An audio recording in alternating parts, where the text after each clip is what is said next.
Alright, good afternoon folks. Looks like we're live. Got a little under a minute before we'll get started. So you can check out that link on the screen there, bzpower.com/giveaway, to be entered in the giveaways we're doing for today's stream. Then you don't have to worry about it. You can focus on the fun of the build.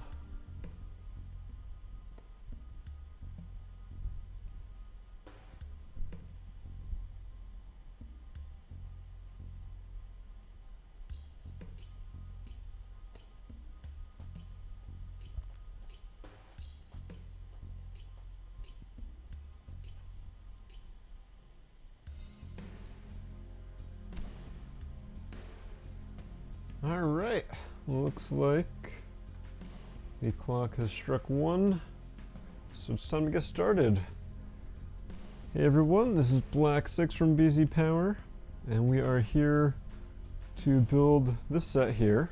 And also, as I just shared on our social media channels, we're going to be doing a special look at a couple of LEGO Bionicle style guides. Let's pop this one open so you can see the cover a little bit better. So these were recently donated to BZPower, and we're raffling off, I believe the 2009 one here, we're raffling off to support the Black Lives Matter charity. And the 2007 classic style guide, which covers some of the previous years of Bionicle and does not focus on 2007, is going, the proceeds from that are supporting the BZPower website. Things like the giveaways we do on the streams here, and just our server and hosting costs, all that fun stuff. So you can check those out over on our website. I think the fastest way to get to it is bzpower.com/board, and then you can click the raffles link. You do have to be a member of BZPower to enter, but if you're not a member already, well, why not? It's free to join. And we have some other raffles going on right now, but those are the two, I think, the cool ones we're doing. The rest are for some like promo discs and stuff like that. Anyway, today we're building the set, the LEGO Star Wars UCS TIE Fighter 75095, ages 14 and up. These days this would be an 18 and up set, very arbitrarily. Although, you know, nothing would have to change in the build, but nowadays it would be 18 and up, because that is how LEGO seems to be doing things right now. So yeah, it's quite the box here. You can see we've got the UCS Ultimate Collector Series logo in the bottom there.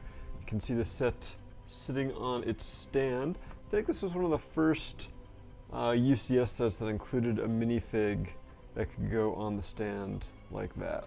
So it's kind of cool to see. You know, kind of see it in action here. Looks like this is possibly around the time of A New Hope, and we're in the Death Star trench run. Flipping it around, we see the set displayed on its lovely stand.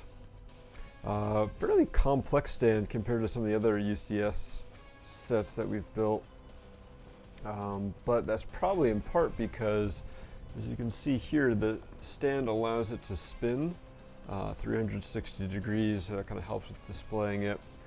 The cockpit opens, and I think just about the rest of it is just kind of showing off some of the details on the box here.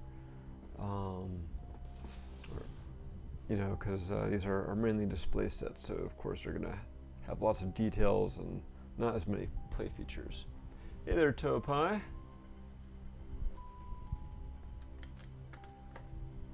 Says we're doing LEGO Indiana Jones 2. Why?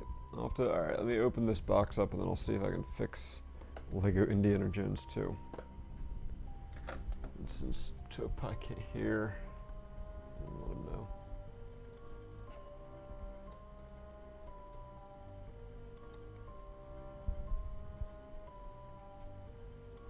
Alright, open it and then look. Oh, got pieces coming out already.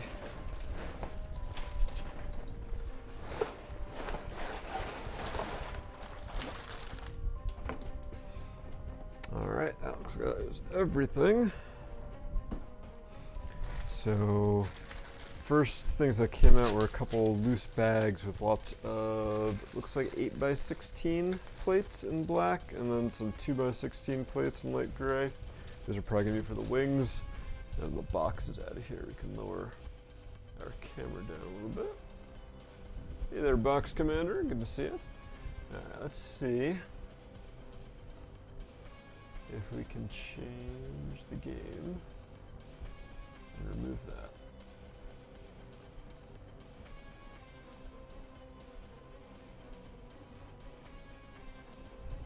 Hopefully that fixed it. Let's do a refresh.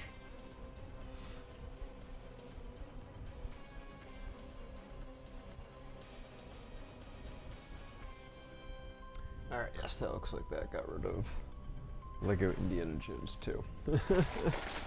Which is our current Twitch Tuesday game.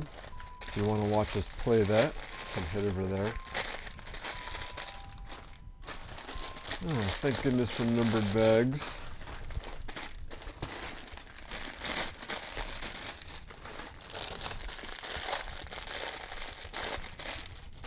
Right, there's our instructions and our sticker sheet. Really simple looking sticker sheet. We'll take a closer look at that when we open up the instructions.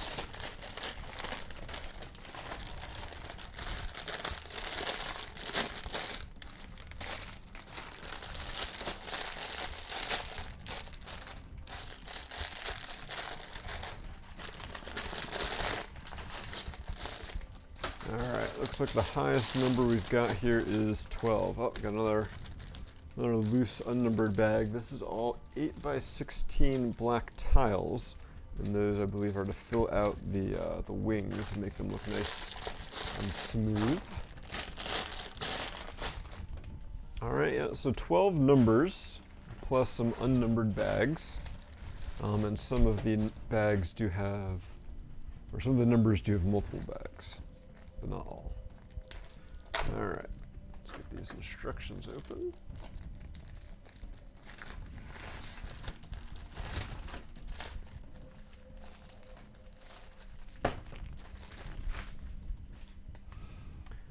Alright, so here is our sticker sheet. So the TIE LN Starfighter, assign our fleet systems, length, engines, targeting system, maximum speed, weapons, sensor systems, and capacity. I'm sure there's some mistake somewhere in these specs. I'm not going to look at it in enough detail to try to figure it out, but I'm sure someone noticed it. I can see not too many stickers. Those look like there may be some interior cockpit stickers up there, and the rest are some exterior details. So only really one big one that's a pain in the butt. Our instruction book, nicely bound there. And yeah, so I guess we'll get going. Let's rearrange these bags just a little bit. Give me some semblance of order.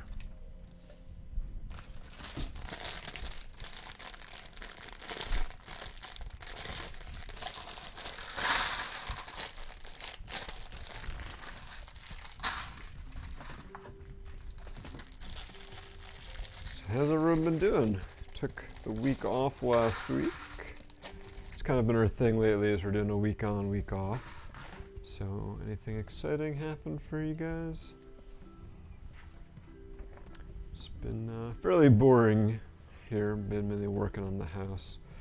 Alright, so in the instructions here about the LEGO Star Wars design team, got a little info about Jens Kronwald Fredriksson, the design director for LEGO Star Wars. Pretty sure he still has that position. And we got some information about the TIE Fighter as it pertains to Star Wars. Oh, hey BFA Home. Just got an alert that you subscribed, so thank you for that. Ooh, some nice concept art from Ralph McQuarrie. Looking at some other concept art for the TIE Fighter and the actual model making that they did. Meet the model designer, Olav Kroigard, we're gonna go with. A little interview with them, and then we get to the building. All right. So, looks like the first 5 or so are going to focus on the cockpit, and then 6 through 11 are the wings. And they don't make it very clear if we're working on both wings at the same time. Hopefully the instructions themselves will make that clear, but I hope so, because I'm pretty sure these wings are completely identical. So, got our nice brick separator, always handy. Helps fill the brick separator cup. What else would we do without it? Alright, and now we're getting to our build. So we'll be doing some giveaways today. If you've joined us in the past, you probably have the link memorized by now. You can go check that out.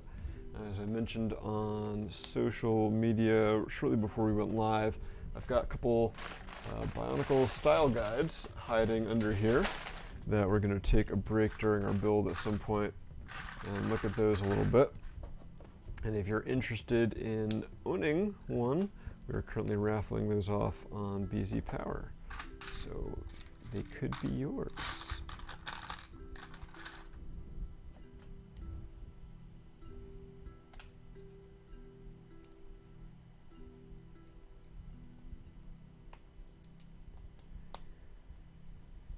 So what's been going on in the world of LEGO the past couple weeks? There have been some new set announcements. I don't believe the new NES set had been announced the last time we did a stream. So you got that. And the new Ideas Grand Piano set got announced, which looks very impressive, very large, a lot larger than I think a lot of people were expecting, and also quite expensive, but when you look at it, like, it seems like it's a good value. It's just a very expensive set, but it's also a very big set.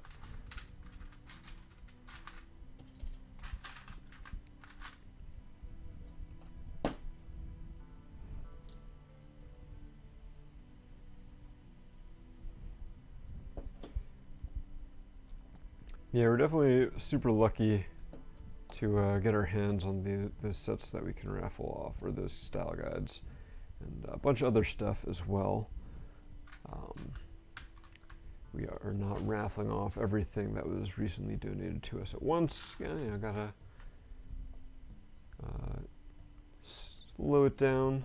Kinda don't want to give away everything at once. Gotta have stuff for, you know, next year.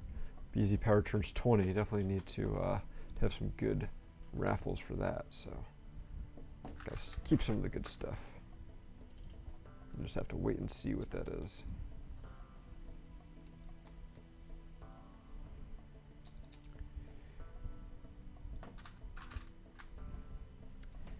Yeah, the piano, from my understanding, is that it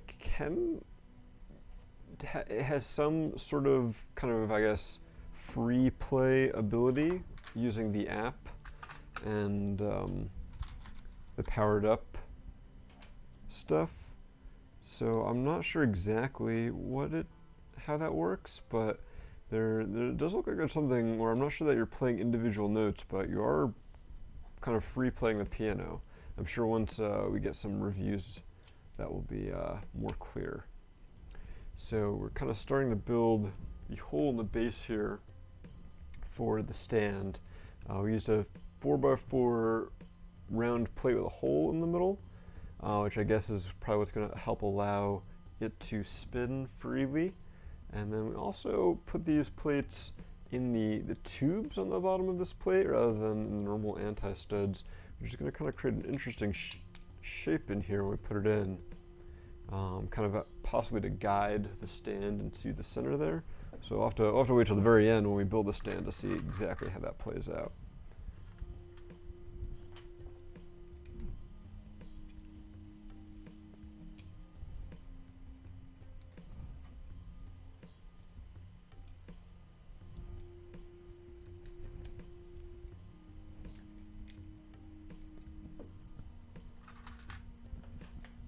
That's a bummer, Box Commander. Yeah, I know not everyone unfortunately has the spare cash to donate for the raffles, so that's why we do have some free ones. We actually will hopefully be starting another free one tonight. If not tonight, we'll be kicking it off tomorrow.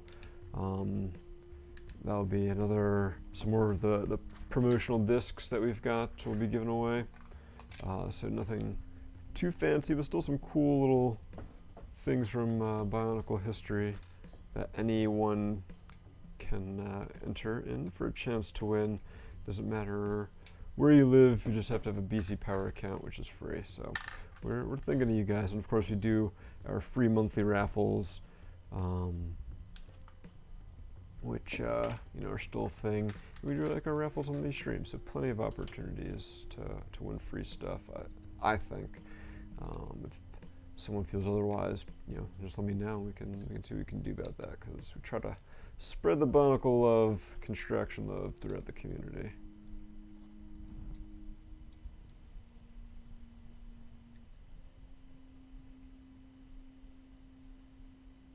It's the next note in the sequence. Okay.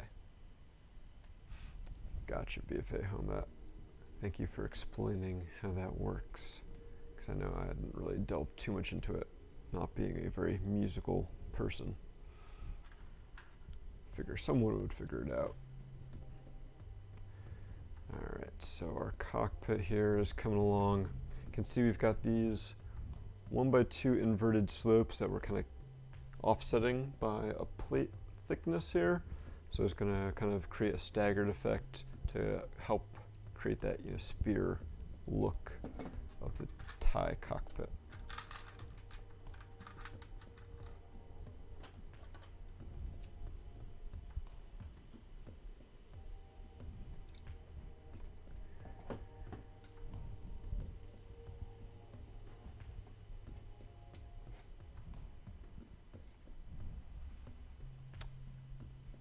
The donated things that we've received, kind of a variety. There's definitely a lot of internal stuff like the style guides, and some different discs that have some content on them from the development of Bionicle. There's some promotional stuff, and some of it was just kind of stuff from the donors' personal collections, so like some old issues of comics, and things like that. So it's a little bit of a mix.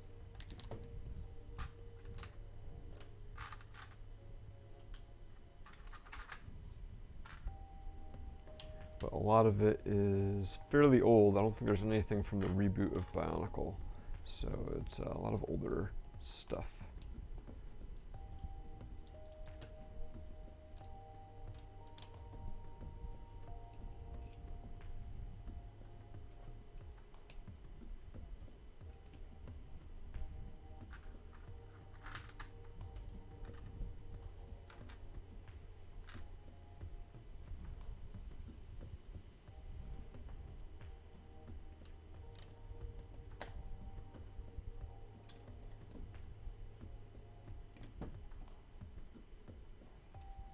Looks like we're starting to work on some of the cockpit interior details. It looks like that may end up being like the seat, and that click hinge there might be for the joystick.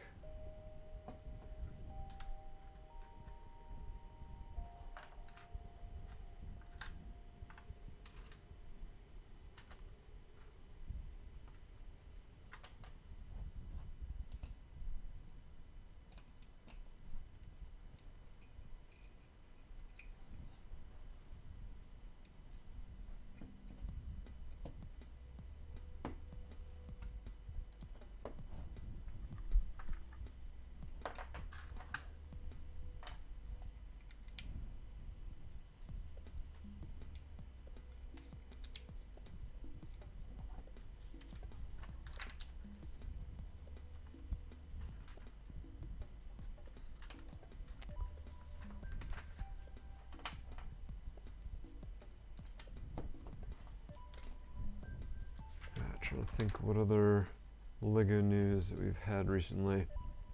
The LEGO Ideas team also announced the vote for the new A full targeted book they're putting out. kind of 3 different directions that they're looking to take, and they want our input as far as which one they should go down. So you can head over to Lego Ideas.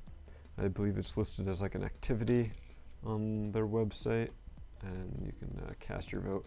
I think it's definitely a cool looking project. You know, as an ambassador, I actually got to talk to them a little bit about it before it got announced publicly, and they definitely seem like they're interested in creating something cool for the fans. And you know, all the other AFOLs that I was there with, talking to them about it, they all kind of gave a lot of good feedback, I thought, on you know, we don't want this to just be like another book like DK is already putting out. You know, we can have enough DK books in there. This better have something, you know, cool and unique that we can't get anywhere else. We really wanted to be like an inside look at, you know, Lego bricks and their history and stuff like that, to kind of make something cool and unique for us. All right, so we got our cockpit seat here. So definitely not minifig scale, but you know, this is a UCS set. That's kind of the norm. It's interesting that it clips on here, so it doesn't actually attach with any studs. And because of the 1x2 cheese slip on there, that kind of puts out like a slight bit of an angle. I also notice my tiles there were pushed down all the way. So like a slight bit of an angle in there, which is kind of a neat little detail.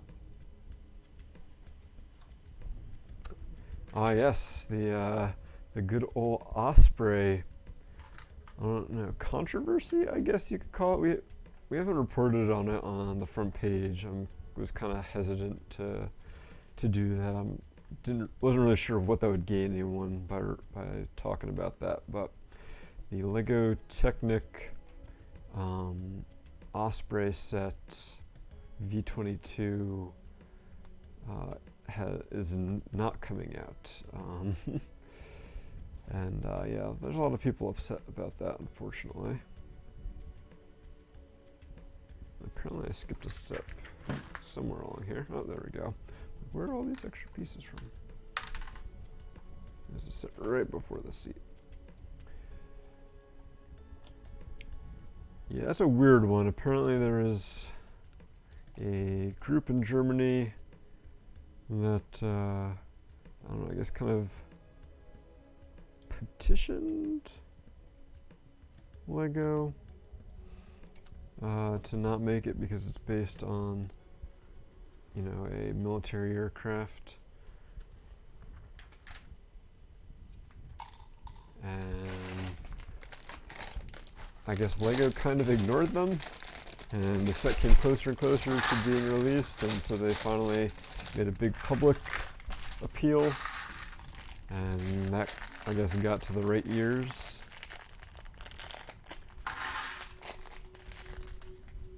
And so they decided to cancel the production and release of the set, except for the fact that it had already been sent to stores in a lot of places.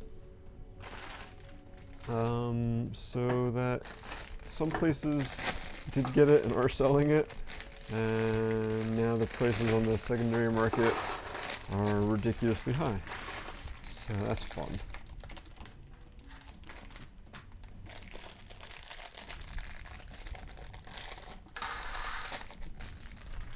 Yeah, I'm not gonna go into like my thoughts on the decision. I guess the only thing is, if it was the right decision to not make the aircraft, then they probably should have figured that out like months ago, and not, you know, 2 weeks before the set was released. Probably actually years ago, when the set was much earlier in development. I think that's the thing that kind of strikes me the most, is that how long it took them to come to the realization that it was a bad move. All right, anyway, you might have noticed I opened 2 bags right now, because per the instructions, bag 2 and 3, they actually make the same thing. So you're just going to take one of them and twist it around, and it's the same on the front and back for the two sides of the cockpit. So I kind of have the pieces separated on either side to keep them from getting too mixed up. Although I'm sure this is gonna be an interesting process to do it like this. But at least I don't have to worry like mirroring it. I'm just like literally building two of the same thing.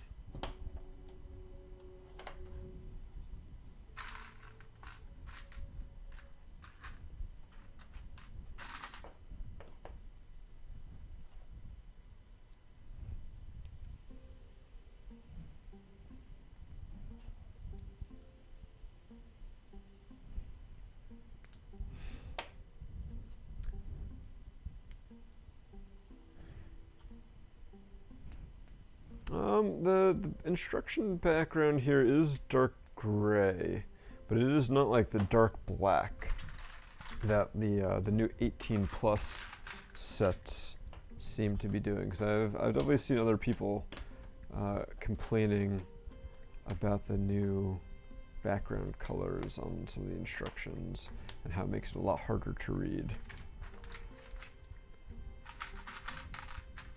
Some people are being very vocal about their dislike for the change. I just can't imagine how much ink they're wasting to make that happen. Doesn't seem very environmentally friendly.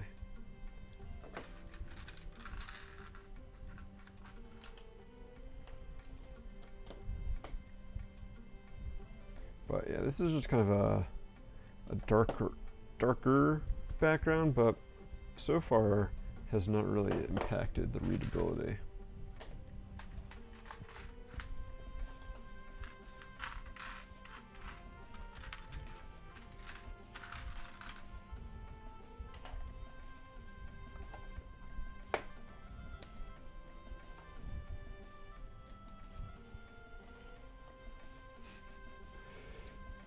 Sometimes you gotta sacrifice the planet and accessibility for aesthetic.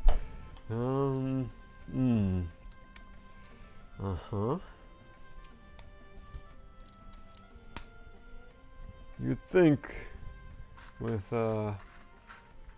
some of LEGO's initiatives that they don't feel that way, but then stuff like dark background instructions are like, oh, maybe they do. Or maybe it's just a giant corporation and some parts in there don't quite do the same thing as the other parts are saying.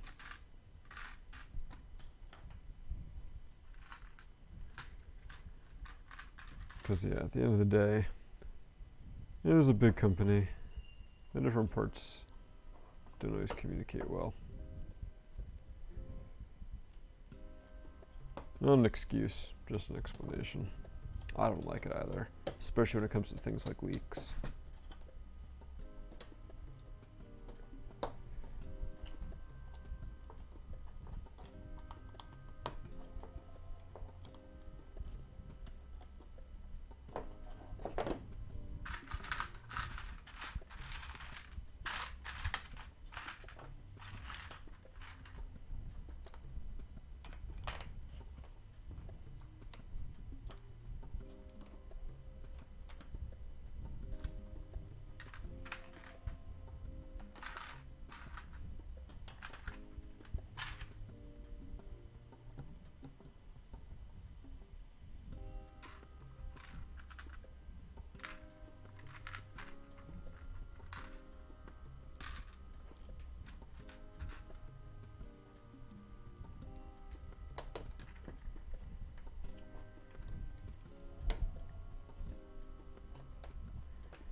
Alright, so what else we got going on? We are still waiting to see about getting some more sets sent to us from LEGO, which is, while we're building a 5-year-old set this weekend. Unfortunately, we've run into a period of LEGO summer vacation where people just take a month or two off without letting you know. And sometimes those are the people who send out the free stuff, and they don't have a backup for that time. And you know, you might have thoughts and feelings on that you can probably imagine. But it is what it is, and we're gonna do our best to get some more recent sets to build with you guys as soon as we can.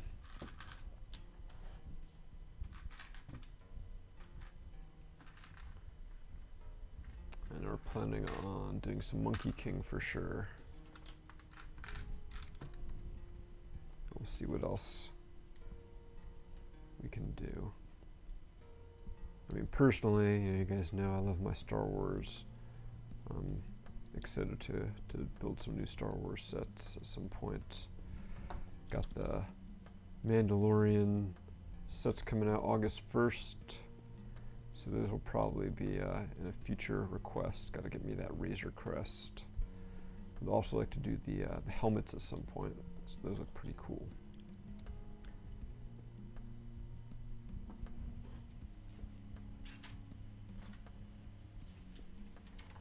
Oh yeah, that Nintendo Entertainment System too.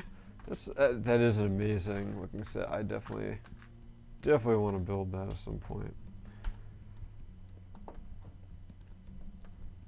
I mean, just the mechanics on that thing, on the TV, just how awesome that TV looks. Like, you know, I was alive in the 80s. Don't remember them too well because I was fairly young, but you know, I do remember the early 90s and still having a lot of 80s technology around. And that whole CRT TV with the stand and everything, that brings back memories. And I remember playing lots of Super Mario Bros. On the Nintendo. That and Duck Hunt and Gauntlet. That was one that back then, like, you know, you didn't have game review sites, so you ended up with what you ended up with. I'm not saying Gauntlet was a good game, but it was one I played a lot of.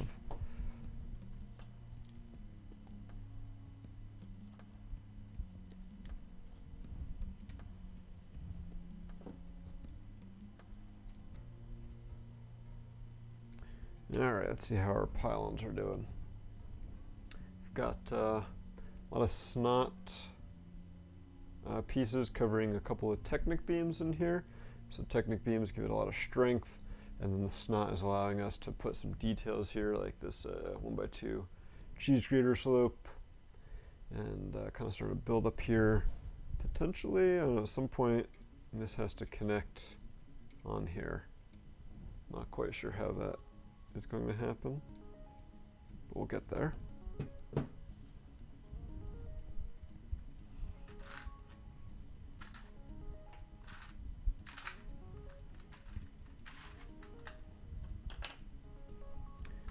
Yeah, that NES does look pretty sweet, and the fact that it kind of can interact with the new Mario interactive figure, I guess. It was pretty cool that it can like do sound effects and stuff. Definitely a neat way to like really improve the play experience there.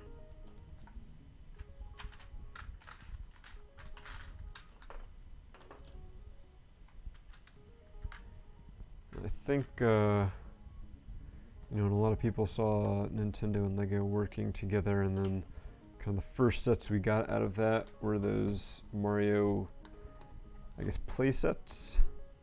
That wasn't what a lot of fans really wanted, and this I think is definitely a lot more in line with what the fans wanted. So kudos to Lego and Nintendo for figuring that out. I mean, I'm sure the set had been in development for a while, but you know, Lego knew that they needed to do something, or Nintendo, whoever started that set. It was like, all right, we're gonna do these interactive sets for the younger kids. But we need to do something for all those long-term fans who've been with us since the 80s too, and you know, are now in their 30s and 40s and have all these great memories of playing with Lego.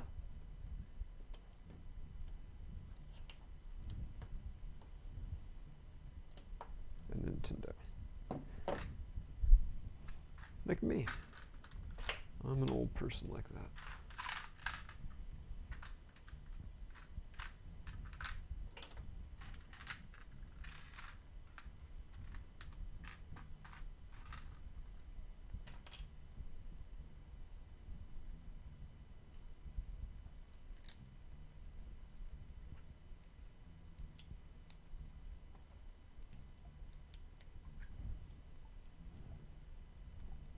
Guess that is another thing. Speaking of being an old person, BZPower celebrating its 19th anniversary this past week. It's crazy to think about. Means I'll be celebrating my 19th anniversary as a member of the site. I think not this coming week, but next week, August 2nd, was when I joined the site. And thus when I'll be celebrating my 19th anniversary. I've been a member of BZPower now for over half my life. And that is crazy to think about.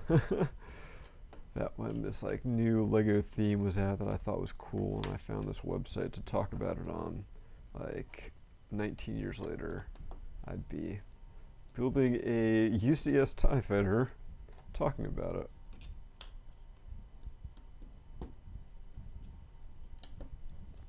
Just bummed that, you know, we don't have Brick Fair Virginia this year to celebrate at, because normally we would definitely do some stuff to kind of tie in with the anniversary at Brick Fair, and can't do that this year. Hopefully next year. We'll see how it goes. Unfortunately, I'm not even getting my hopes too high for Brick Fair, New Jersey in the fall. Who knows when we'll be able to meet in person again.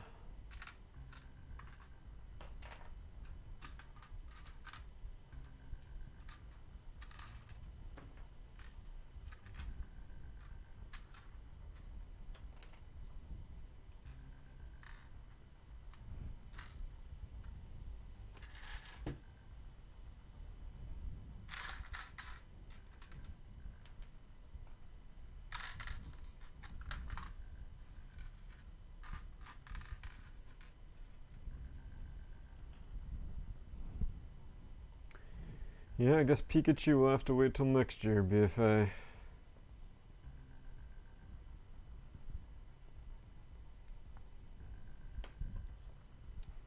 But hey, all those biscuits are sitting in my living room right now.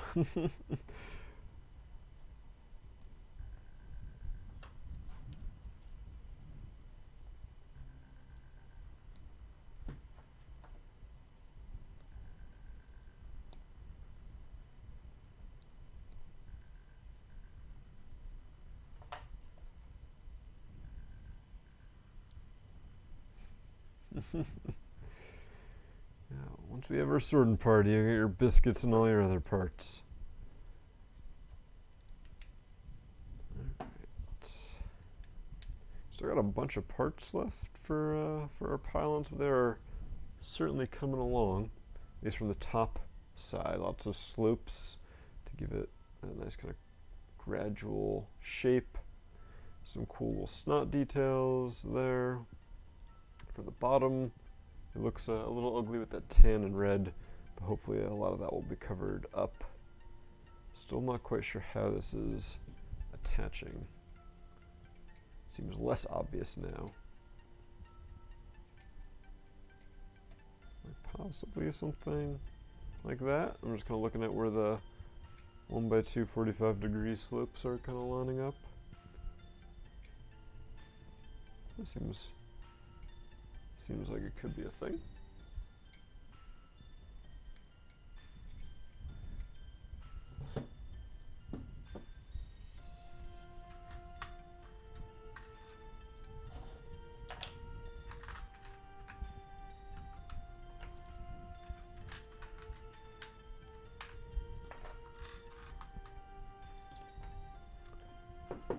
Looks like we are starting to cover up the bottom. Alright, so we're getting to that tan.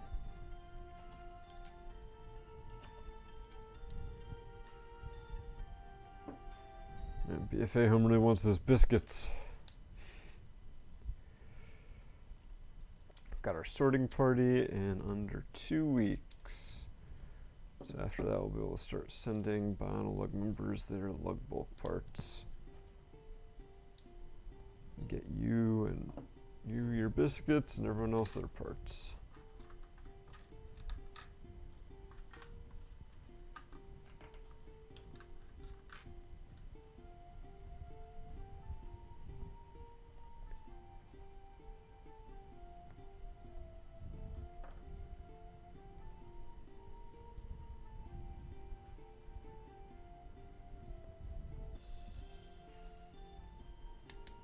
Should be an interesting time having other people gathering but maintaining a social distance while sorting through Lego.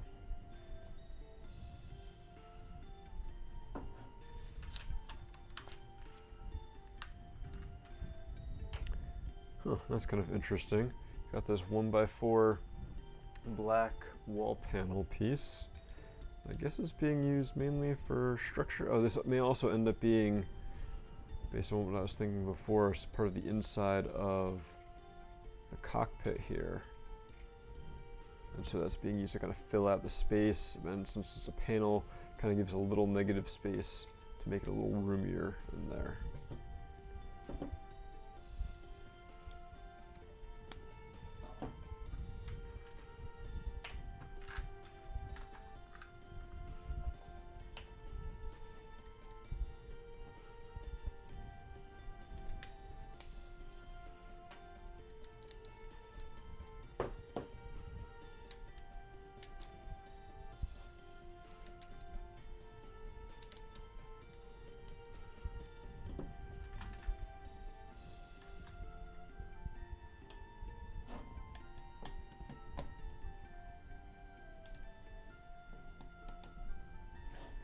We covered up the tan, but we still got some bright red and green in the bottom here. Although it looks like before we're done with this page, it will mostly be covered up.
So now we're putting in a lot of inverted slopes on here to do the other side, and again get that like gradual tapered look going on.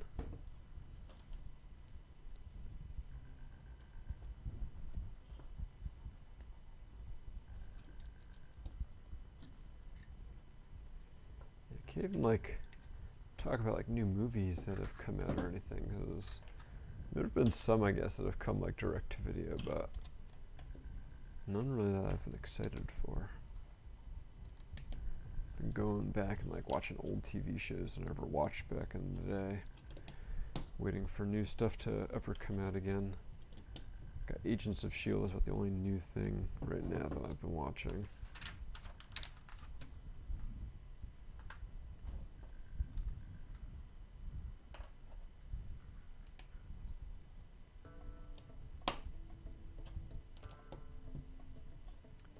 certainly been a very interesting time.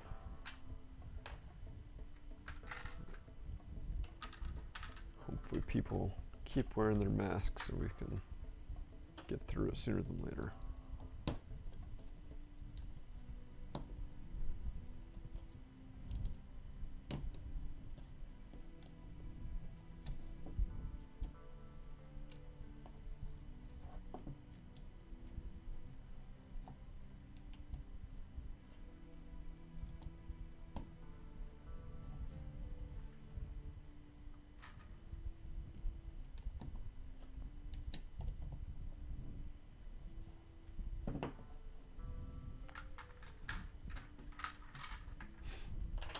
Alright, looks like we're just about done with these two bags. So we are going to go ahead and put up that giveaway link again, in case you have not entered.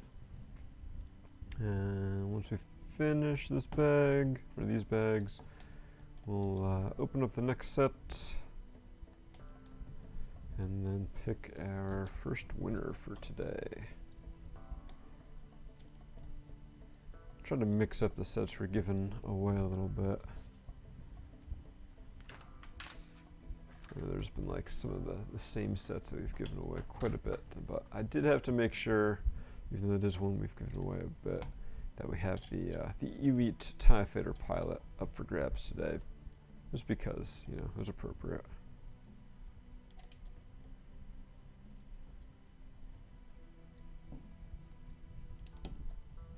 Even if we're not building the First Order TIE Fighter today.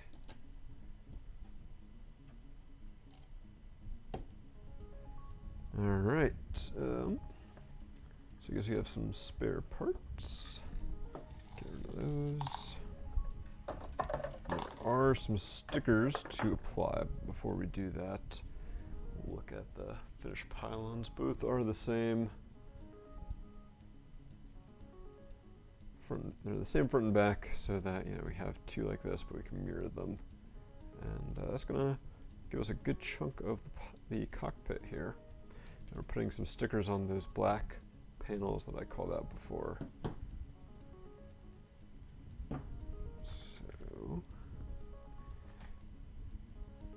and yeah, the stickers are mirrored from one another, so it kind of matters. Well, it doesn't necessarily matter which one you apply it to, it just matters how you then attach it to the cockpit once you've applied the stickers. So that one, I think, is going on that side.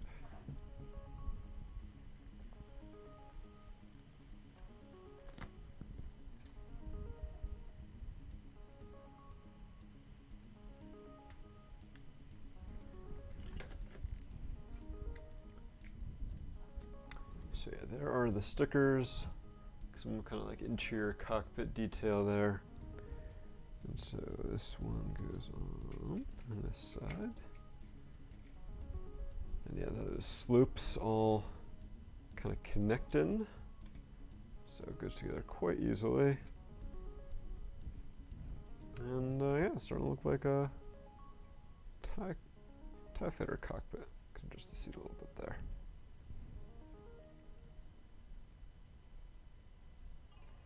Alright, so our next bag, bag 4, is going to be working on, I guess, the top primarily.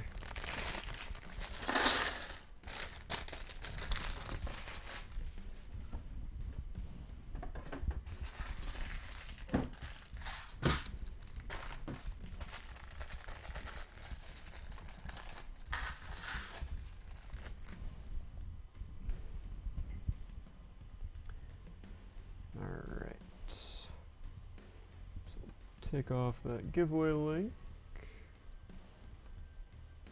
and let's see who our first winner of the day is going to be.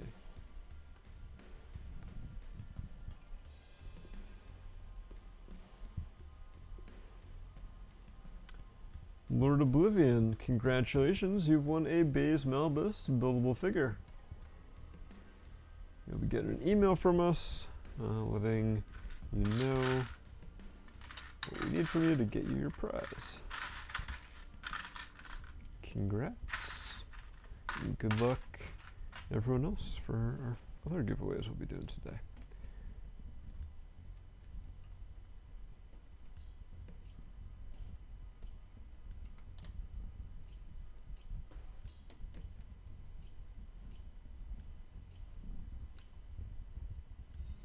We have a nice printed part here.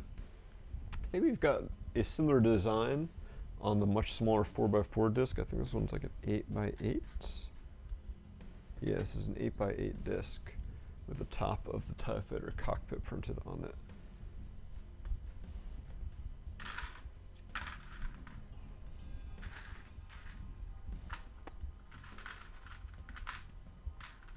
I have to remember now that I'm not doing everything mirrored. Or not mirrored, but everything twice.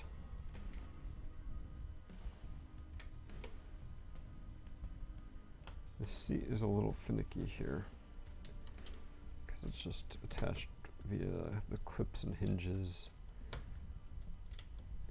You keep bumping into it and it makes it move around.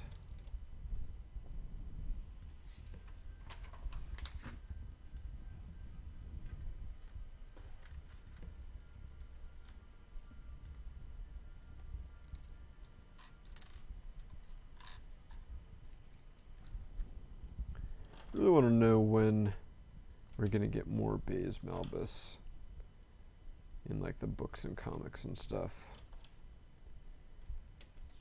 He has definitely been an underutilized character, I feel. They made one book, Guardians of the Wills. It was kind of like a prequel to Rogue One. That was a solid book, targeted at a younger audience, but it was definitely good content. Added some more to Baze and Chirrut, but also like raised even more questions. And it's like, I want to learn more about these Guardians of the Wills and what it was they were doing.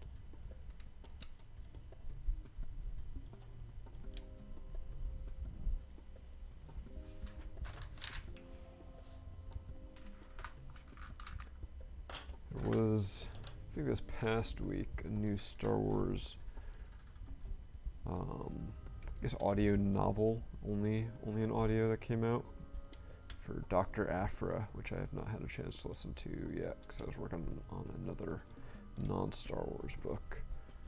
But once I wrap that up, I'll be diving in there. Looking forward to that. It's kind of like probably based on her first couple comic appearances, but goes into some more detail that was not in the comics. Add some new content to it, and it's full cast recording, so it's like an old school like audio drama.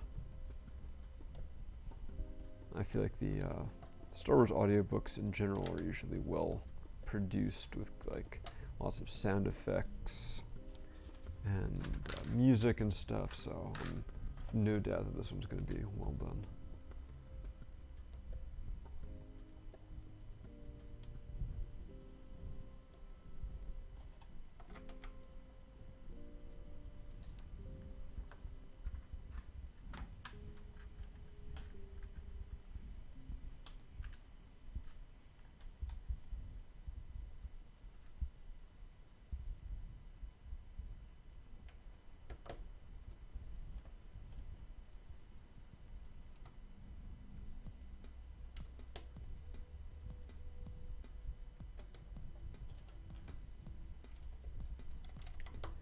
And our cockpit's really starting to come together here. It does seem kind of skinny so far. But I'm sure once we put the front glass and then do the engines on the back, it'll really build up.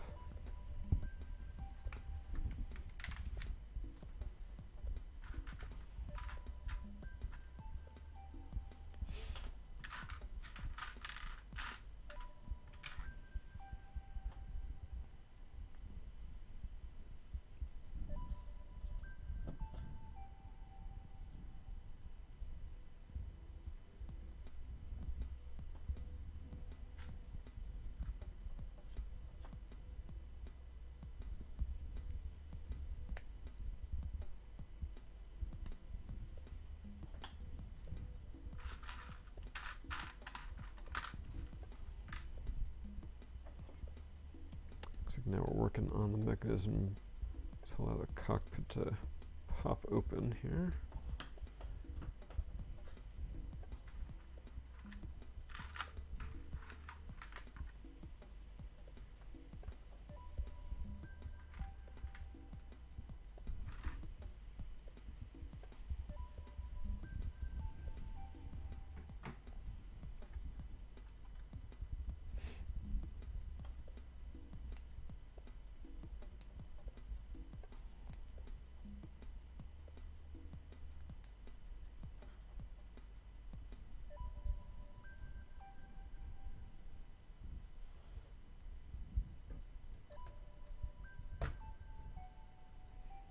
Alright, so there's our little Technic mechanism here for the top to open and close.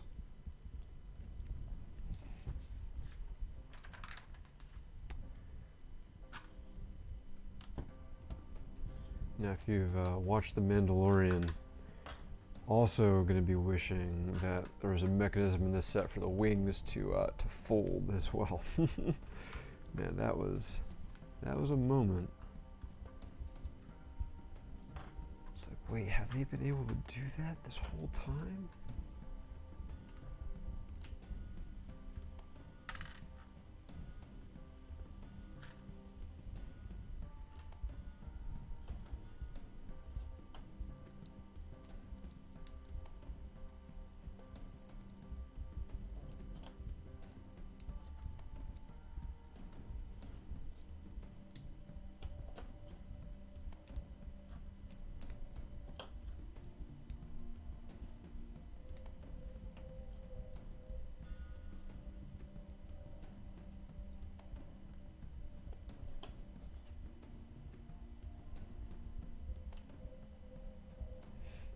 Alright, so we have these snot brackets on the front. We just built a couple of these little assemblies here that are popping on. And so we're using the cheese slopes to continue that curve impression. It also helps build out the front a little bit.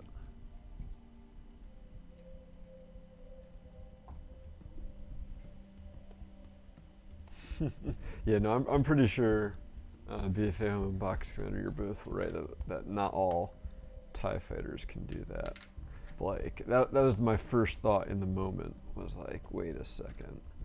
I've been seriously missing some trivia about TIE fighters this whole time.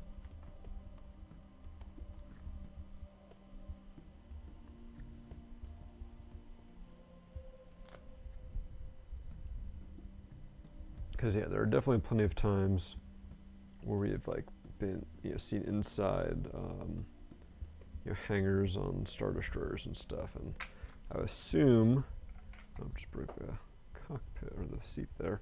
If the wings could fold, we'd have seen them folded then. If only to save space, because it definitely seems like it's a big waste of space. Not that like the Empire ever cared about that. Just doesn't seem very efficient. If it strikes more fear into the hearts of their enemies, I guess then it's all well and good. Alright, just added a couple more stickers here on the front. Seems like they're not too important if you're like a not big sticker person. Just some extra little details there.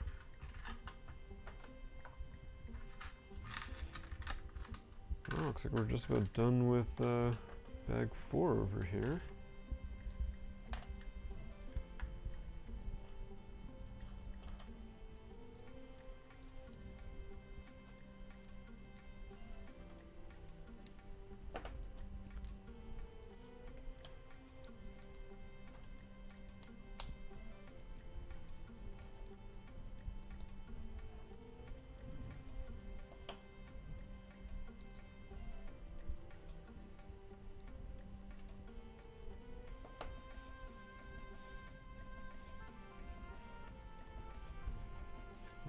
Details for the back, a little bit of snot building to match the front, and then, gotta add some stickers back there too.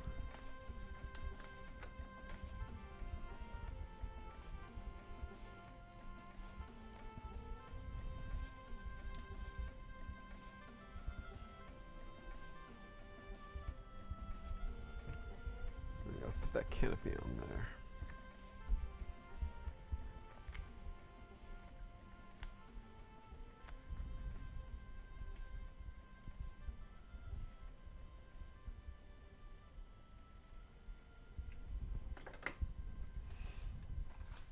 Another part down here.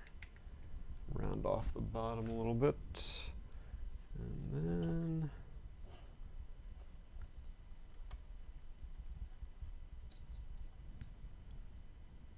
get that lined up. There we go. So you can see, obviously won't be able to tilt back this far once we build out the back of the TIE Fighter. You can see it opens up pretty well, even if it can only tilt back a little less far. Plenty of space for a theoretical pilot to get in and out, and then closes quite well. Pretty good seal, not really any gaps, any major gaps around the edge there, and that definitely helps start giving it that really rounded look. Gotta fix the headrest on the seat there. The seat is definitely a finicky little thing there. Alright, and that was it for bag 4. So bag 5, it looks like we built the front cockpit window, view screen in the back. We're going to be building the engines and covering up the back assembly there. And I guess after that we're going to be starting on the wings.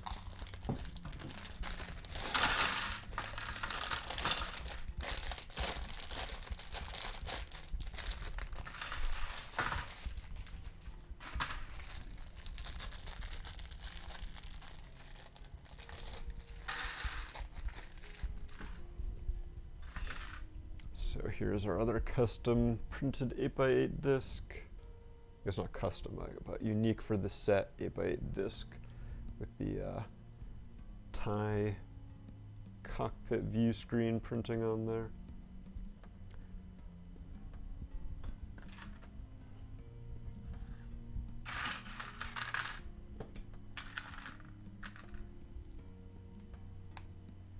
Man, remember when like the first TIE Fighter sets were coming out, like the very first Lego Star Wars TIE Fighter, and they're like black and blue, and there's like no gray. I guess they had some old to dark gray at the time. Yeah, black and old dark gray and blue. It was like, Lego, we know you make light gray. We know that is a color. Why are these not that color? I don't know that I've ever seen like a good answer for why that decision was made.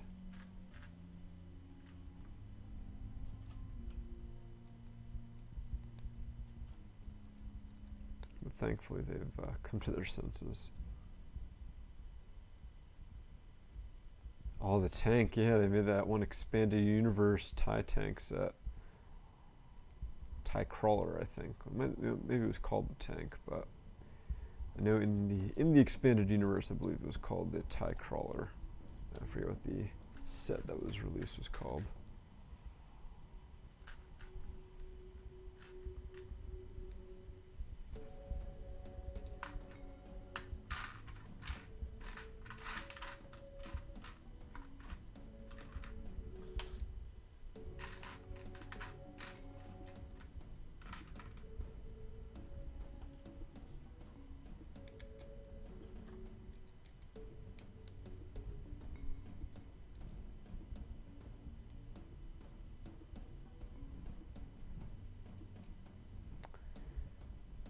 I'm not saying that they weren't good sets. I mean, certainly at this point, they've got some nice nostalgia around them, but the color schemes were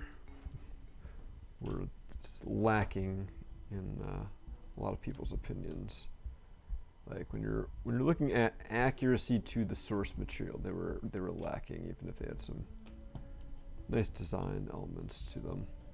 I mean, if you look at like all the different parts we've gotten since then, it's just kind of like almost blows you away that they were even able to make a TIE Fighter back then. I know they had to make custom parts just for the like the attachment of the wings to the body. That was like a new mold that they added.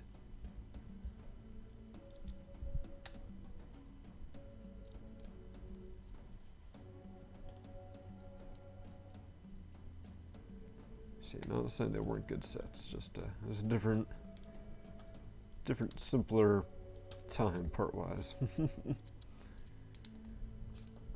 the colors just, they didn't make sense. So this is interesting. We've got these, like 1x4 inverted curve slopes that we're attaching to a 2x2 round trans clear brick. That is going in here. And that is how we're going to be attaching that. So like from the back you can see, like despite the fact that it's supposed to be a round canopy, there's not that much viewing space out of there, which strikes me as a little odd, but I guess if that's the best solution you can come up with, that's what you gotta do. We got a bunch of stickers to put on here.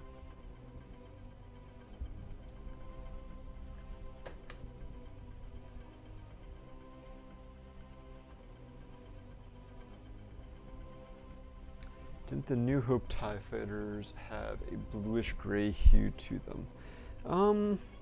They definitely, I'm not sure how much of it was the lighting, and how much of it was like what they actually had, but yeah, they definitely seemed like a lot bluer on the screen at times, depending on the shot. But they were still definitely gray in my opinion, I don't know.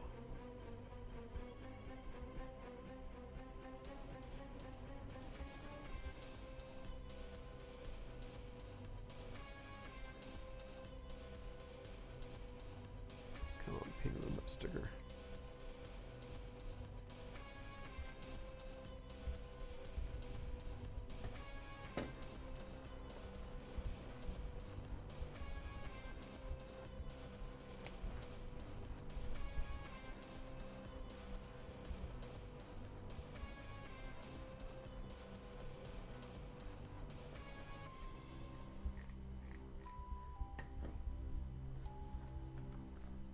One thing I did kind of appreciate, talking about the shape of the TIE Fighters, is in Star Wars Rebels, they did take some liberties with the proportions of the TIE Fighter to kind of more capture more of Ralph McQuarrie's original concept art, which ended up being reflected in the Kenner TIE Fighter toy.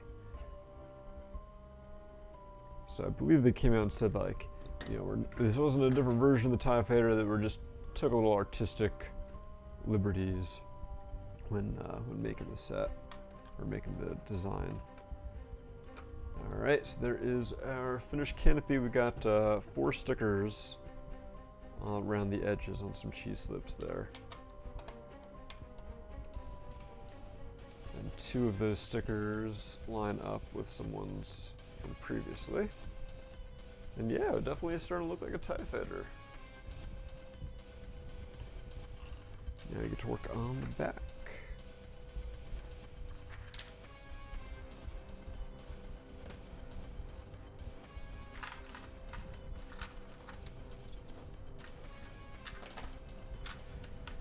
Well, that's some Star Wars news we haven't talked about since it's been a couple weeks since we last streamed.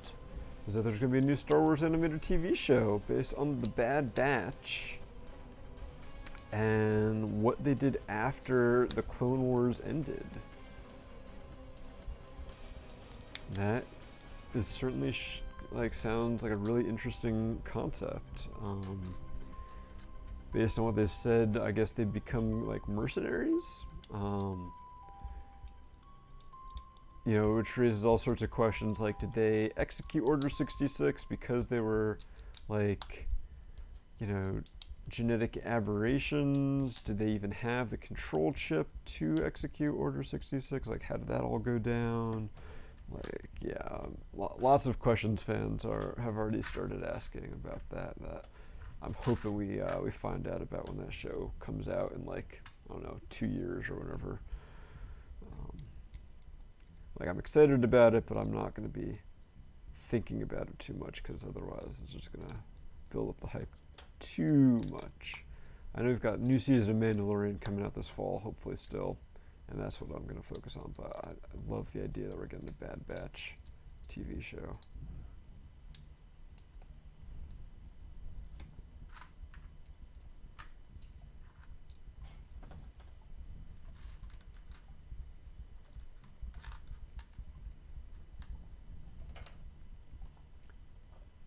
Although they still have yet to announce the Sabine Ahsoka team-up TV show, which, you know, has got me bummed out. Or the What the Heck Happened to Ezra and Thrawn show, comic book, anything, please. Dear George, anything. Need to know what happened. Alright, so on the back here we've got these trans black tiles. And we're using these snot brackets with some grill slopes on them. And that's making, like, some cool geometry on the back there, which, from what I remember, it does capture the back of the TIE Fighter fairly well. Once we build it out more, it'll become more obvious.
Alright, I think we're almost done with bag 5 here. Which means that time to do another giveaway, so just put up that link again. If you have not entered, go ahead and do so now. If you have entered, you don't need to do anything. You're good to go for the entire stream. 1 entry, 1 chance to win.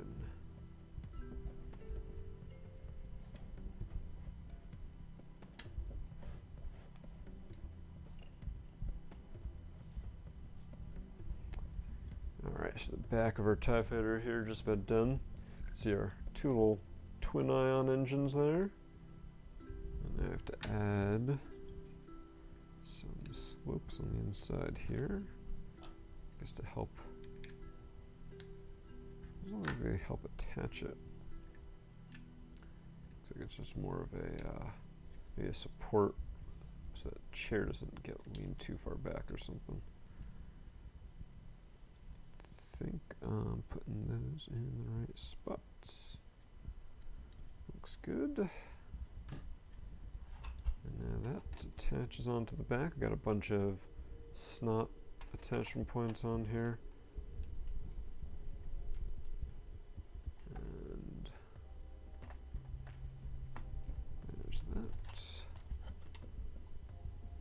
go.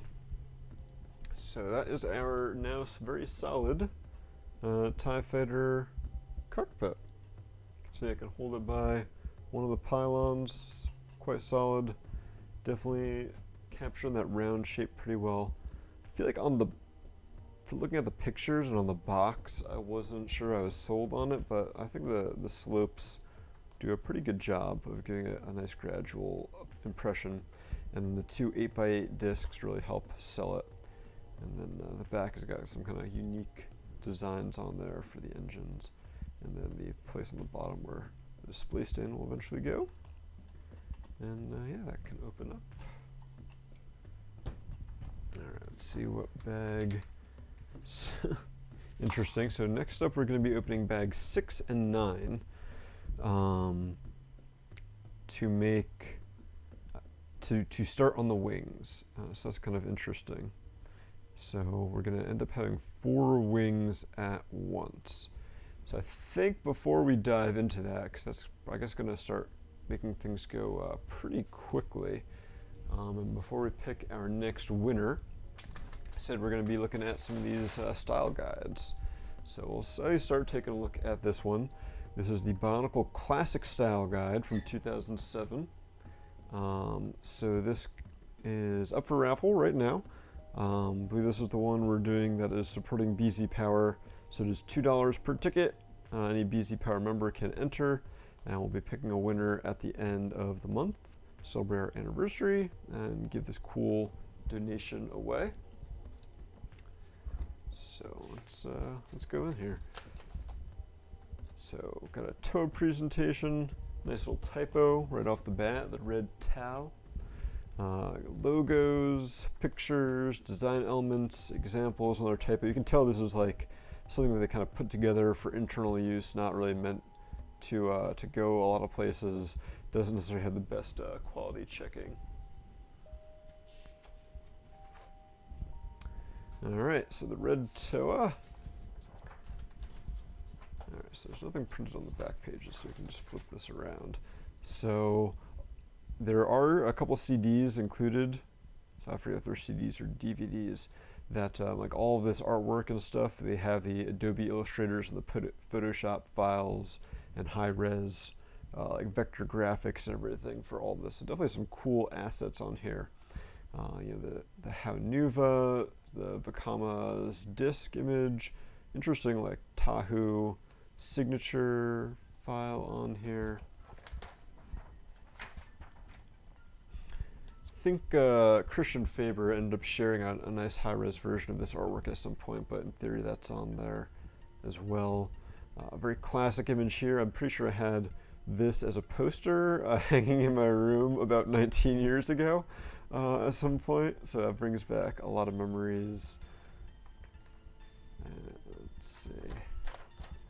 Some different background images in here. Some of the key artwork that you saw on the sets and everything. Going into some of the later iterations here, we've got Vekama Metru and Hordika to go along with Haunuva. Onto the badges section. So we got some interesting artwork. Honestly, I can't think of a time where I've seen these, remember seeing this used back in the day, especially since it's Gali Toa, Lewa Toa, and stuff like that. No one ever called them Kopaka Toa. Like the disc images, sure, we've seen those, at least the main Vekama one. I think we've seen the others probably, but like these things are kind of new. It's like they were developing these assets and then never using them.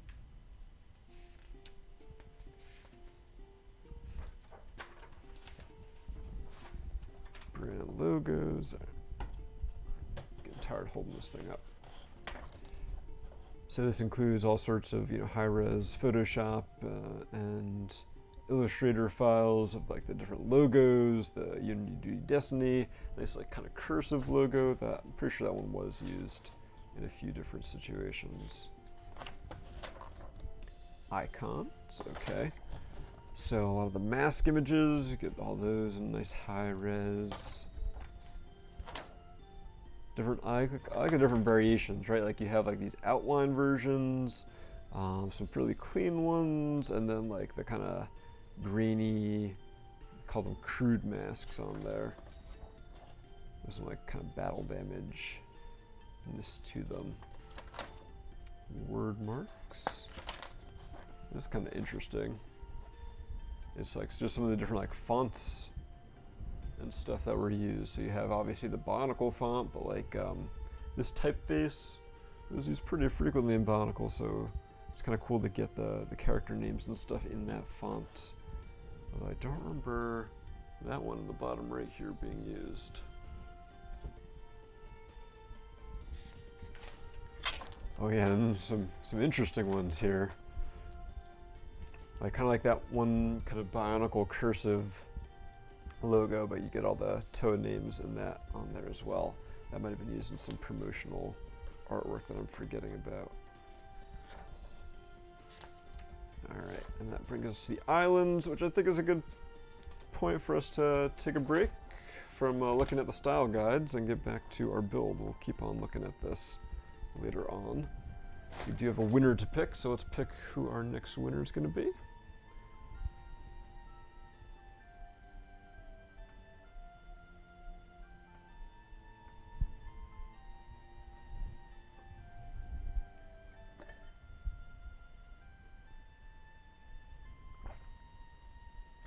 Jackson, congratulations. You've won a Darth Maul buildable figure.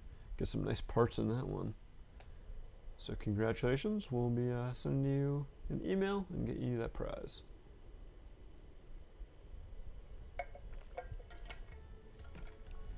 Yes, Box Commander, that's definitely a good reference there.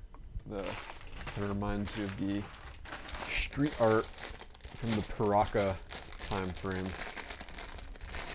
Alright, so I'm going to need a bunch more trays here, it seems like. I have 4 bags worth of parts open.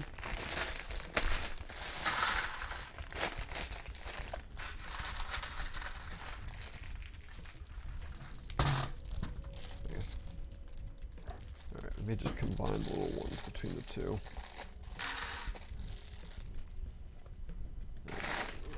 Number 9.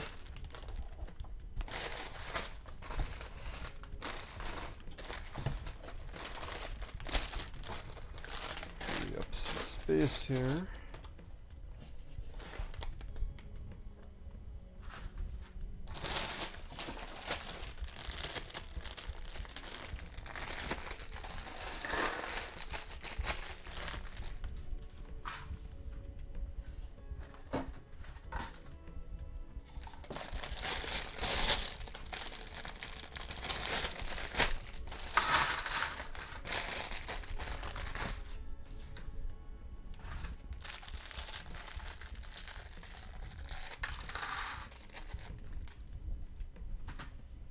And then also need to open up,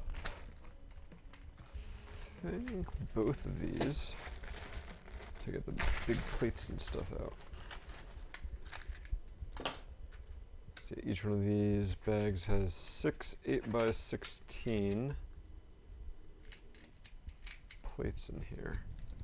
They're going to make up a lot of the structure on the wings.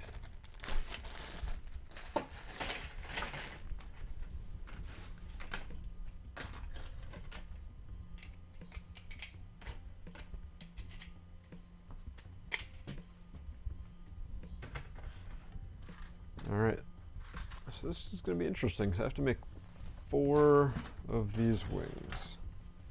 I guess I could not make 4 at once, but where would the fun in that be? I'm trying to see. They do look like they are indeed identical. Alrighty then.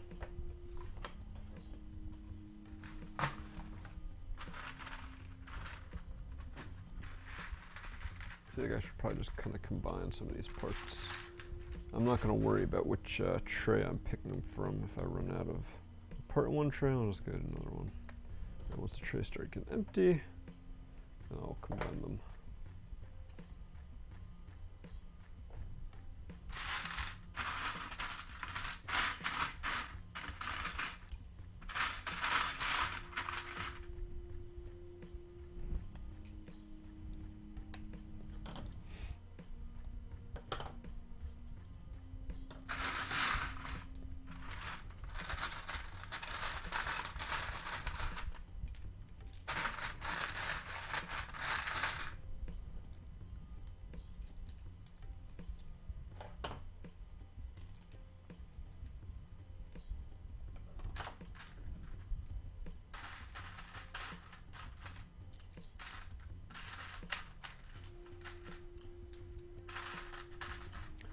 lots of 1x8 plates.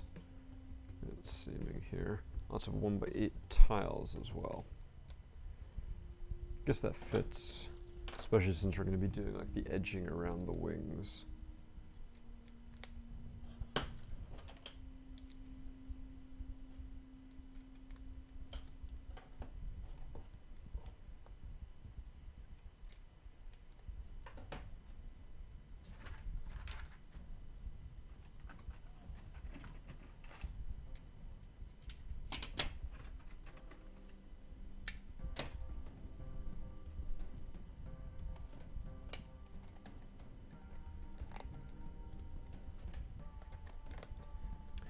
And yeah, by the time we're finished with this set of the instructions, I think we're really gonna have a good sense of scale for this set.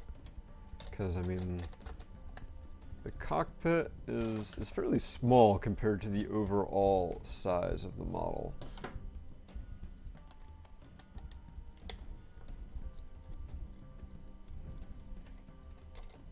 Hey there, Dollar. We have just started on the wings. Our cockpit is pretty much done.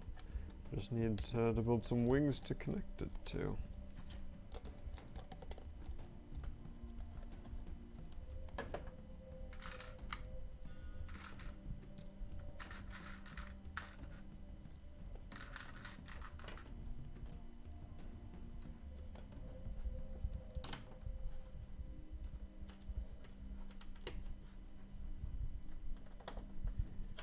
I think this is probably not going to be the most boring, maybe not boring, the most repetitive build that I've done, but it might be up there. I have to remember everything in the instructions where it says this many pieces, I need to multiply that by 4.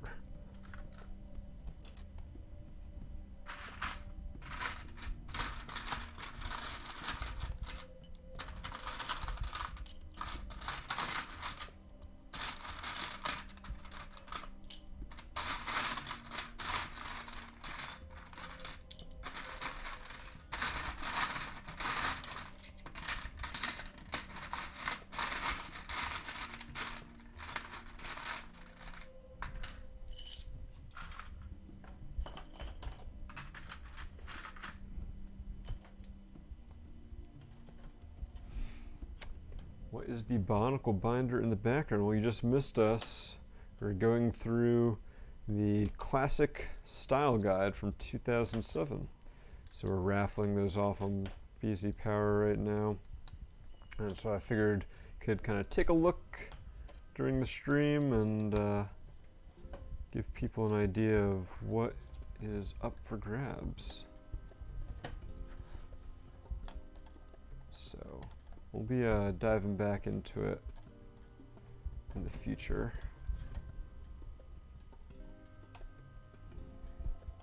That and the 2009 style guide that we've got.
Yep, the stream archive, we'll make sure we get that up on YouTube after we're done today. So I guess the stream archives do stay on Twitch for a week or so.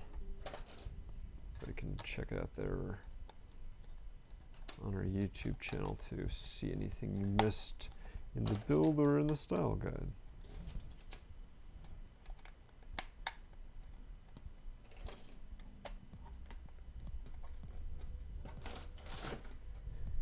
One thing about these wings, at least as of right now, they are, obviously not very sturdy, so can't really build them while holding them. You definitely have to be kind of putting them on a flat surface to make sure you get all the parts attached fully.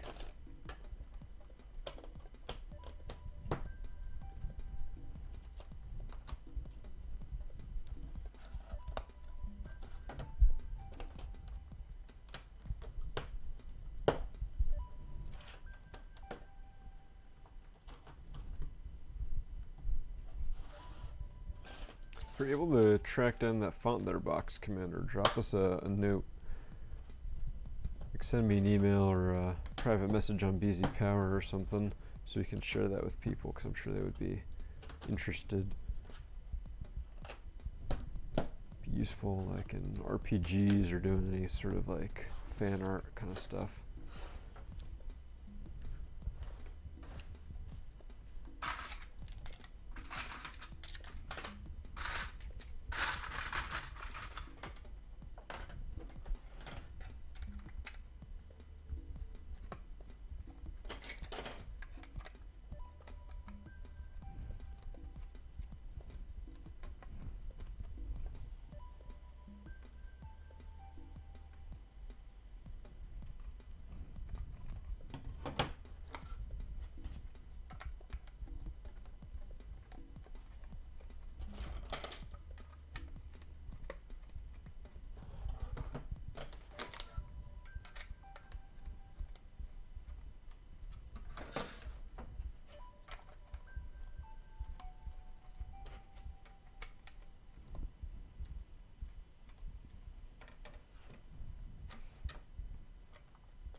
I think the question, BFA Home, is it like an original font that they made just for this, or is it just for Bionicle, or was it a pre-existing font?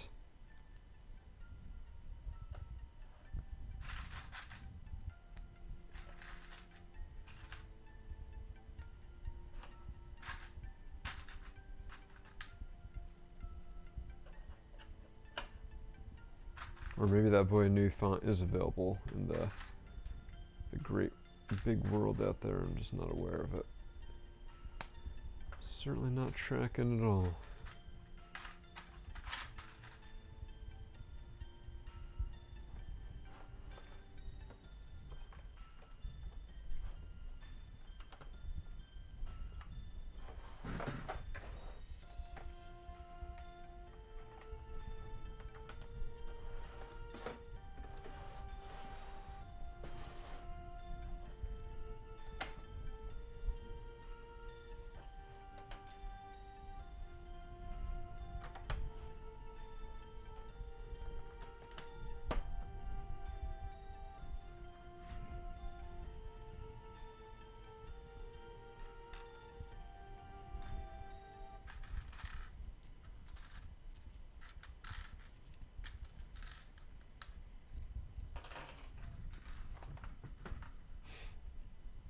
Alright, so we're adding some hinge plates here.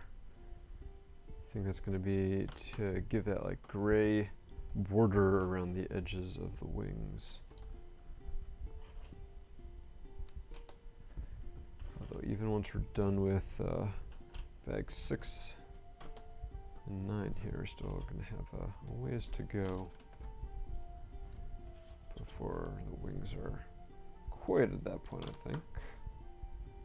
I think here we're going to be doing the borders. It's just going to be like the field that is going to have to wait.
So many 2x4 wedge plates. I'm not even going to be able to keep track of how many I need in the steps. I'm just going to grab all the ones in this bin, and we'll see if it's enough.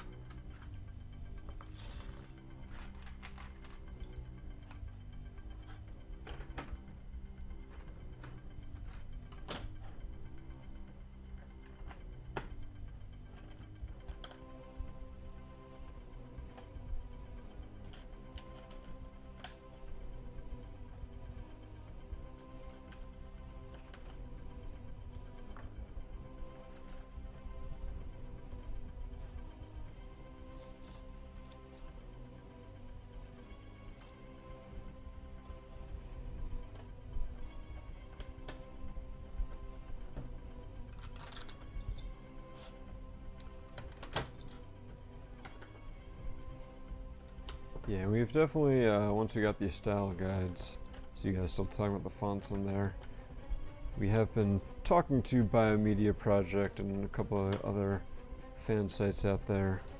And we're going to make sure that the contents of the discs and stuff get to them so that it can be, forever preserved in the community.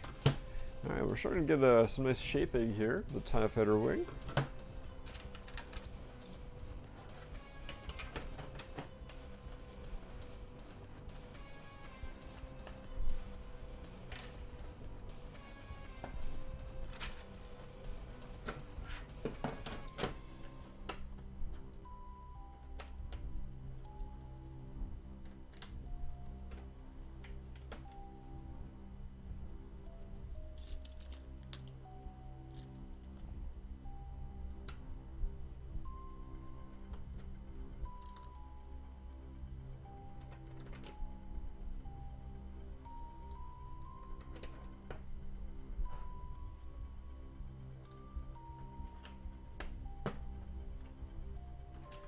I'll have the perfect number of wedges in that tray of parts.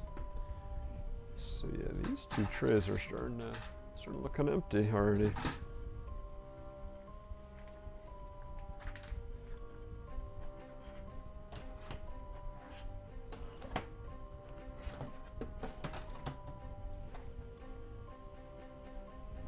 Well, good to know that that font is already up there for people to use.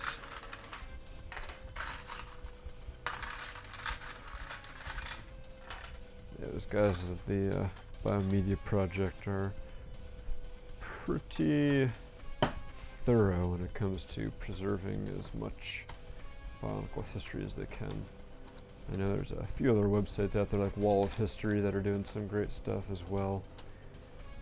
And I think coming up we've got community proclaimed Bionicle Day on August 10th. There's some of those sites are gonna have some awesome announcements that I've heard from behind the scenes.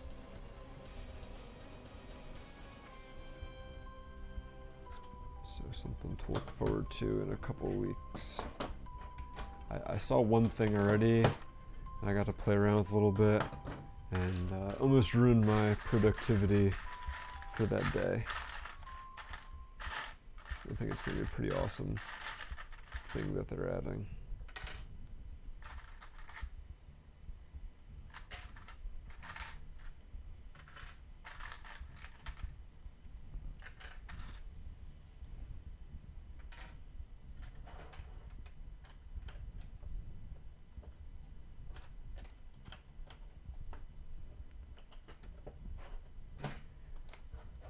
Man, these wings are getting even bigger.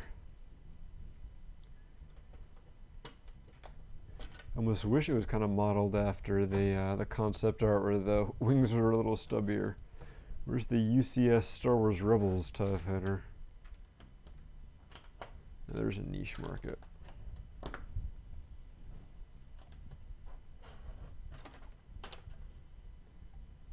I wouldn't say no to UCS anti-advanced prototype from Rebels.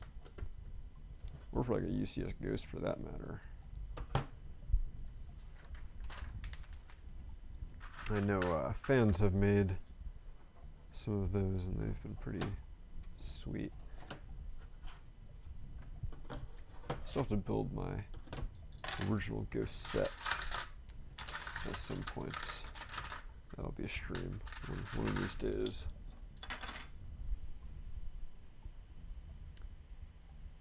Did the instructions say 4x up front? Yeah, well they said bag 6 builds 2 and bag 9 builds 2. Now build 2. So I just opened bag 6 and bag 9 and built 4. I guess they didn't want to reprint the same instructions twice.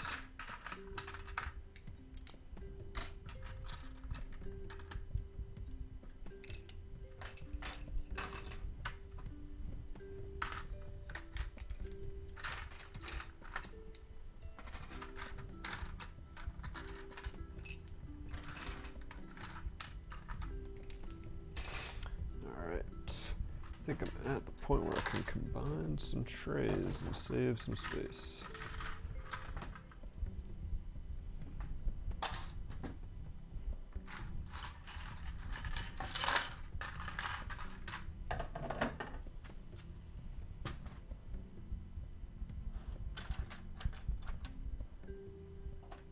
It's interesting that they're using these 4x4 quarter round tiles as kind of like this internal structure here. Once we finish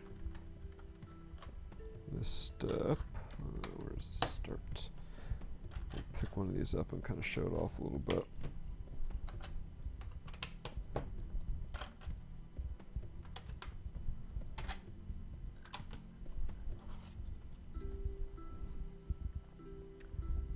So from the back, it's got this nice gradual slope, and you can see we've got the hinge plates in the corners there to get the gray to go down the sides.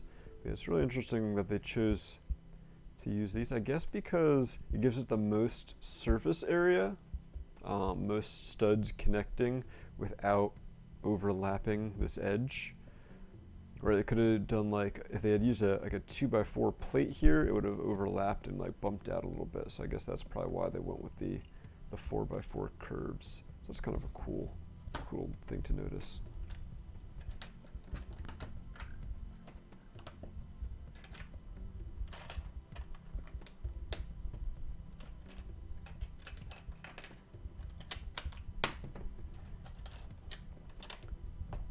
Yeah, now we're starting to use the 4x4 plates with only 4 studs and the 4x6 plates with only studs around the edges to start to fill out the top or outside edge of the wings here.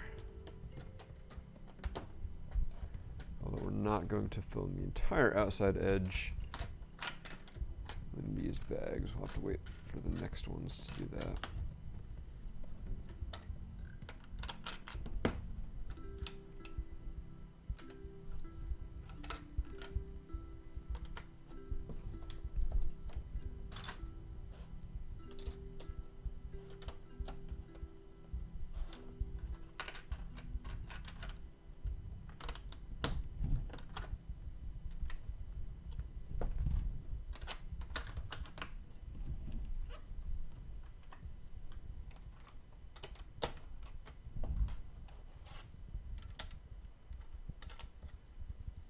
Now that we're sitting at about 3 layers thick, so we're 3 layers of plates, so one brick high, it's starting to also get pretty rigid as well.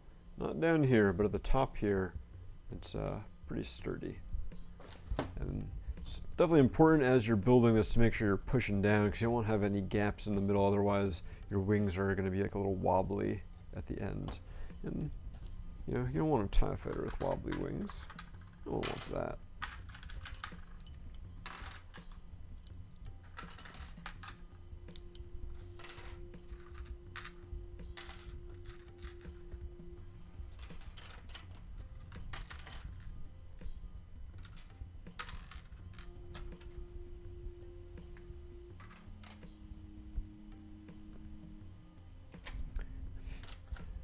Is that what you're going to do, Box Commander? You're going to set up your laptop so it is only using the Matoran alphabet? I suppose that's one way to make sure you have that memorized.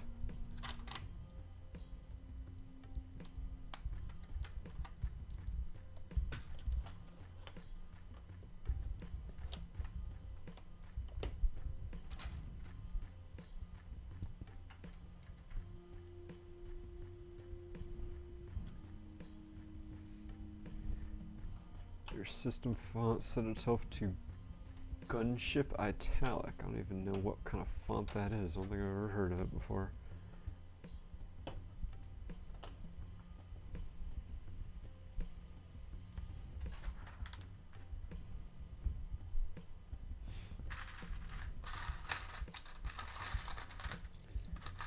Alright. Time for what I'm assuming is going to be the rest of these wedge plates. It says I need 8 for one wing, which means 32 all total.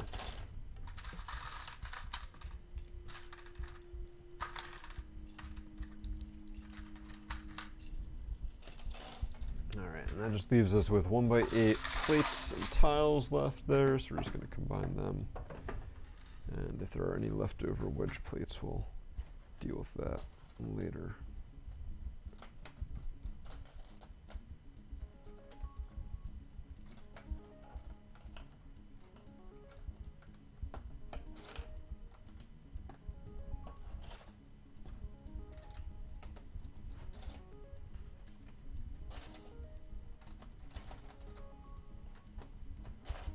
Not trying to grab the same type of wedge plate over and over again, but I seem to be.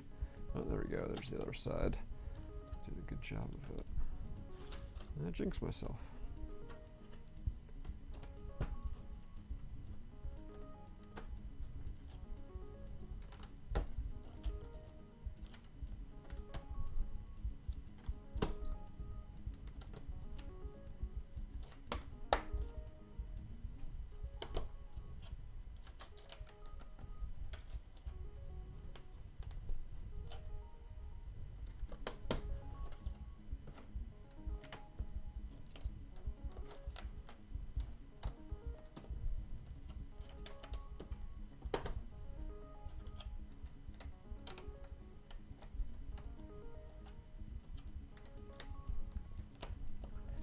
Alright, now we got the outside edge with some of the wedge plates. Looks a little ugly from the sides there, but we're going to fill that up with all of these gray plates and tiles. So the instructions say build 2 of these, but that's for one wing, which means we need to build 8 of them. So we're actually going to stack these up for a minute while we build them.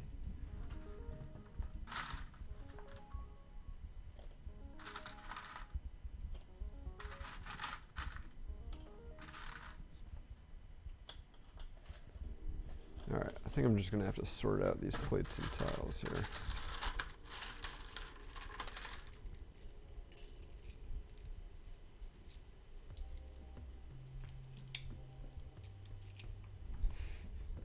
A cool font, but not one you'd want to have in your taskbar.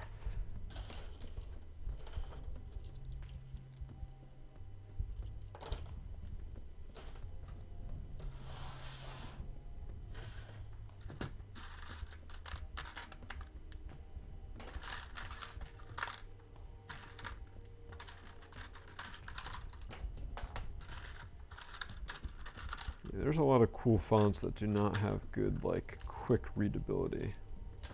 You just like try to want to glance at something to get information out of it. Yeah, font is not going to help you there.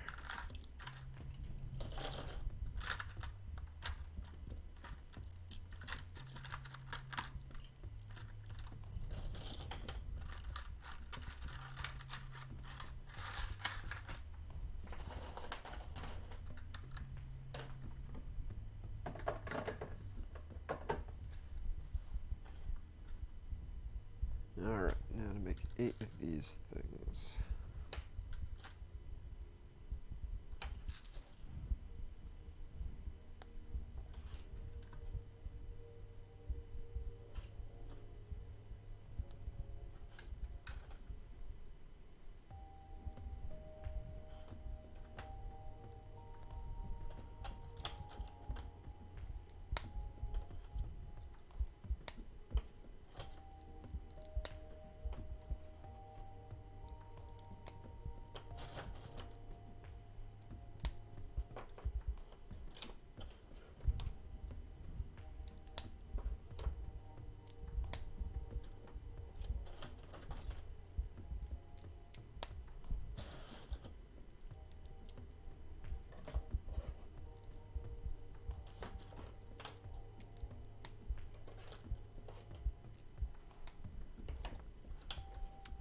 here we go.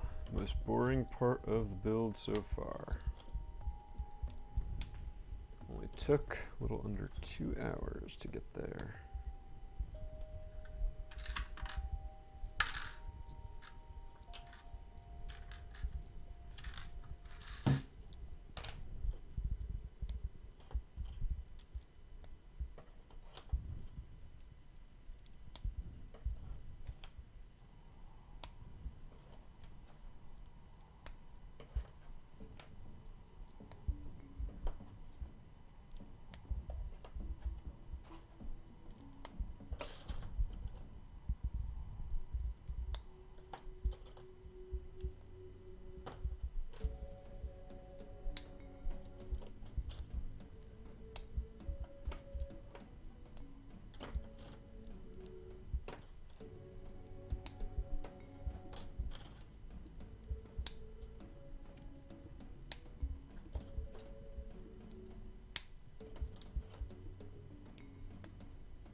Alright, 8 of those done. And now, get to attach them to the wings.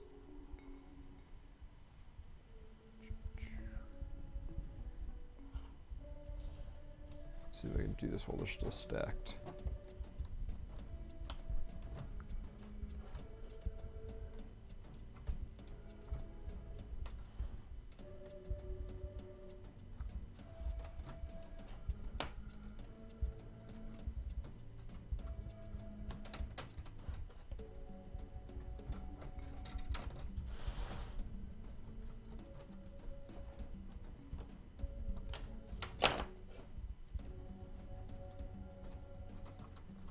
Certainly one way to save space.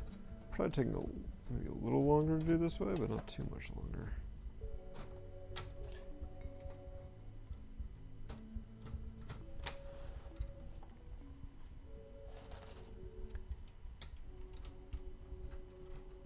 Well, now that we're finishing the edges here, I'll have to unstack them.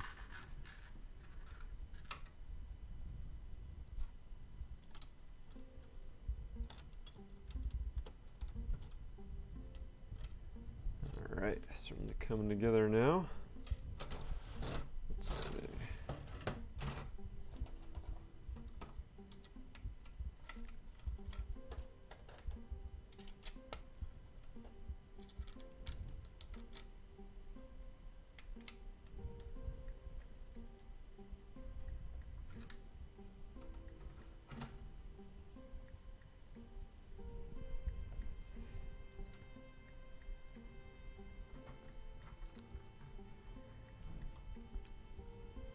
So you're saying, box commanders, that we need to expand the Matoran font to cover more symbols.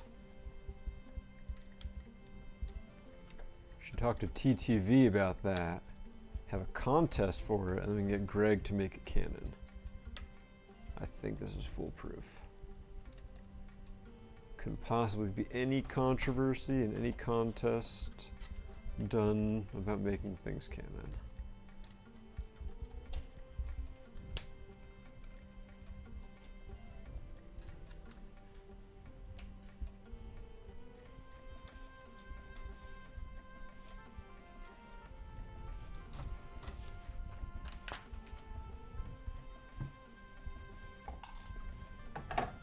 Alright, just some more tiles along the edges here.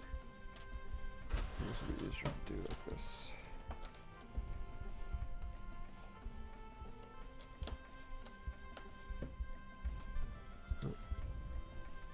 Okay, thought I skipped a step there, did not.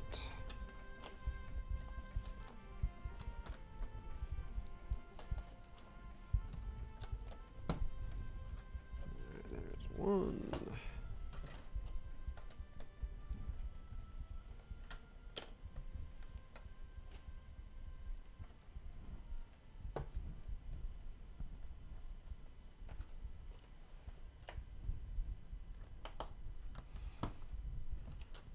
I get that there's a lot of interest in the community to make things like official Bionicle stuff. I don't feel the same way about everything. Like, I think if the community wanted to come together and decide, hey, this is what we think is what Hellrick should look like, or what an ampersand in the Matoran font should look like, then that would be fine. Right? I don't think we need to have Greg come over and say it's official. I don't think that really gains anything in the big scheme of things, other than creating a lot of drama as far as some of these contests seem to be going. That is not really necessary. Alright, so there is our stack of partial wings. It's definitely starting to look like a TIE Fighter wing. Got the edging along the sides here. Currently a little bendy, but can maybe imagine two of these together and start getting an idea of just quite how big this thing is going to be.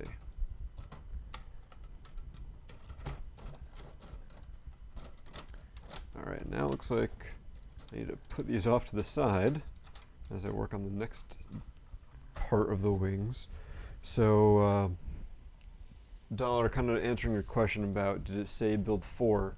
So here's what it's doing again. It's saying like 7 is equaling one interior thing, and 10 is equaling the same interior thing.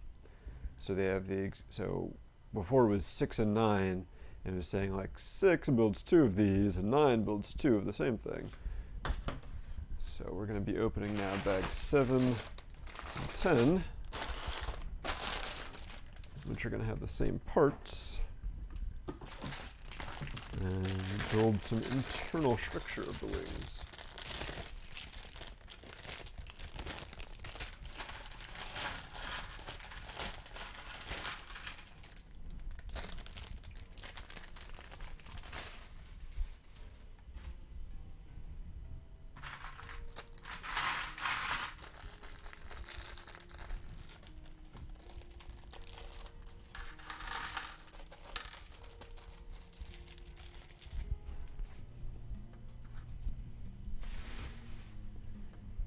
I mean, for the cannon contests and stuff, I'm not saying what people should or shouldn't do. If you guys, want to keep doing it, keep supporting it, that's fine. I mean, that's just my opinion.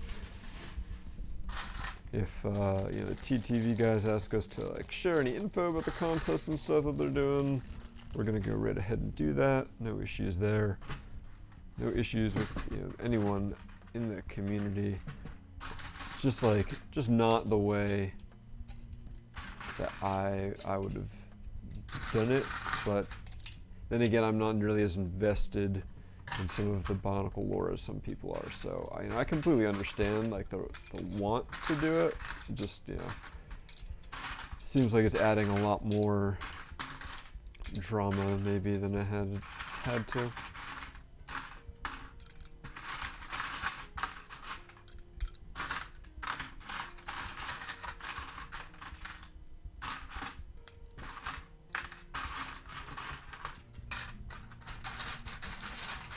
I'm trying to pre-sort some of these pieces here a little bit.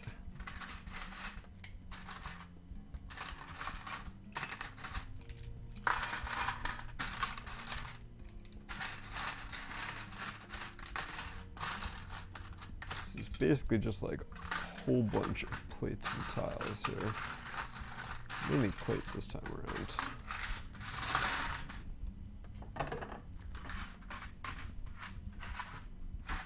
Alright. Let's make some big wings, I guess.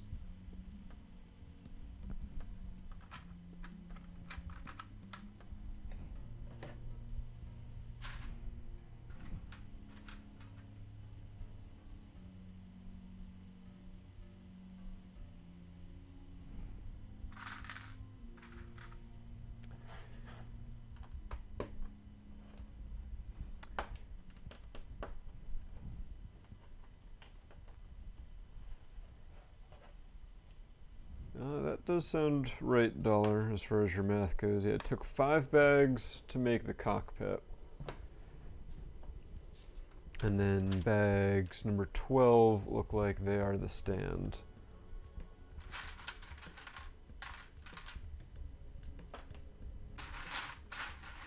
So that would mean the rest would be the wings.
And so the part we're building right now, I think, is the part that's going to eventually attach onto here. Which currently there's just 4 studs showing that connection, but I gotta imagine that there's going to be a little bit more involved than that to keep those wings attached and sturdy.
Oh no.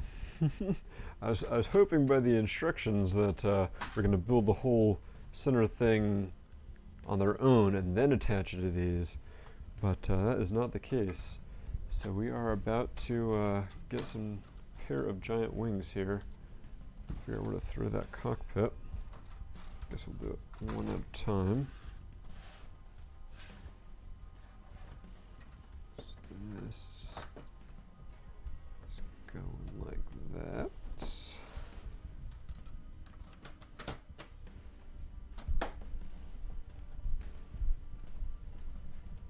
Make sure it's attached everywhere. Alright, so you can get an idea of how big the final wing is going to be. Eventually those will be attached, I'm sure.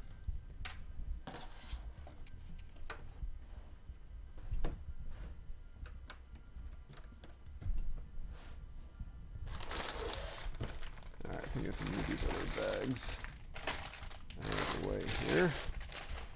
Give some space.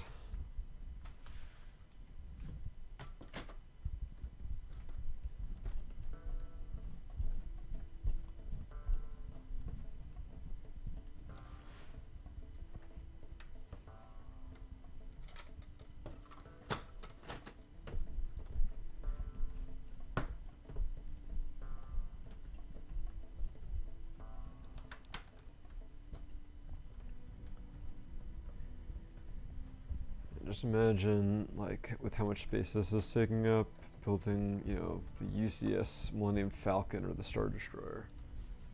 One day. One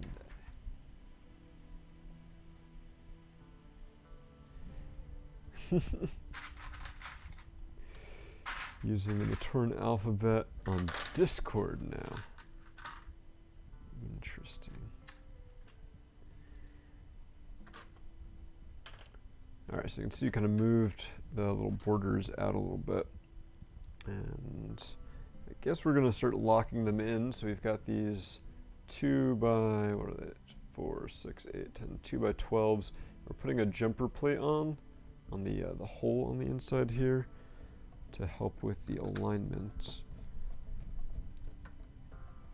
So we'll show how that works out when we get a little further along and we're actually attaching them in. Otherwise, I have a feeling things are going to be like a little too wobbly to really show how it's all lining up right away.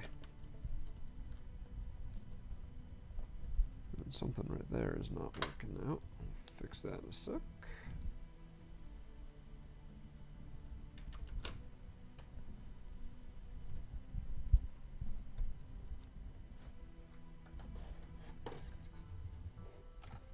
There we go. It's definitely still quite fragile at this point. Gotta be careful as you're moving things around that things don't come out of alignment or anything like that. Now I can move these in again.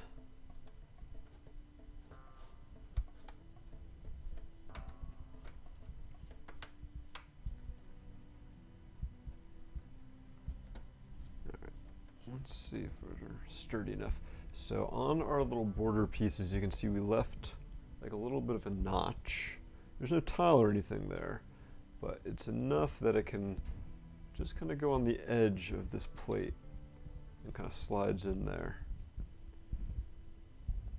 And you can see with the 1x2 plate that we had previously, kind of goes over this.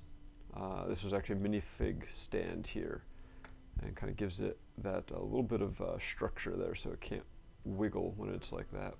It makes it a little sturdier. So very interesting design there to get a kind of complex shape, right? I mean, you think, oh, it's a hexagon, Lego has wedge plates, but you know, to get it like quite at this scale is a bit of a challenge.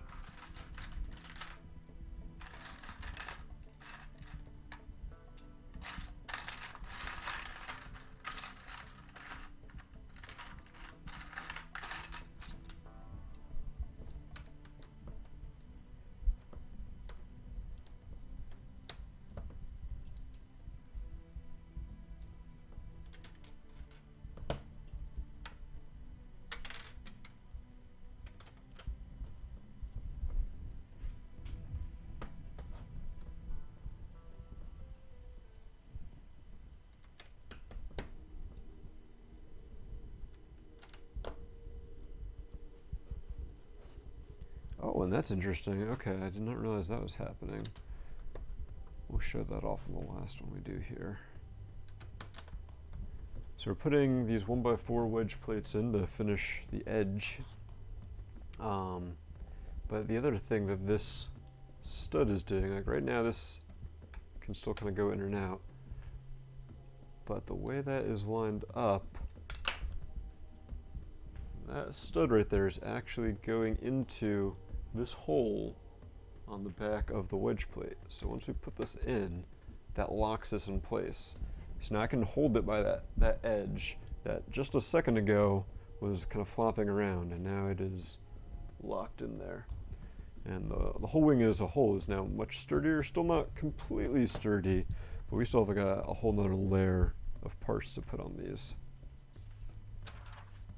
Starting with, we get to open up our last bag here, our last unnumbered bag, I should say, that has the large 8x16 black tiles, which we normally associate with being the display placard for these sets, but here we're using a bunch of them to fill in the wings.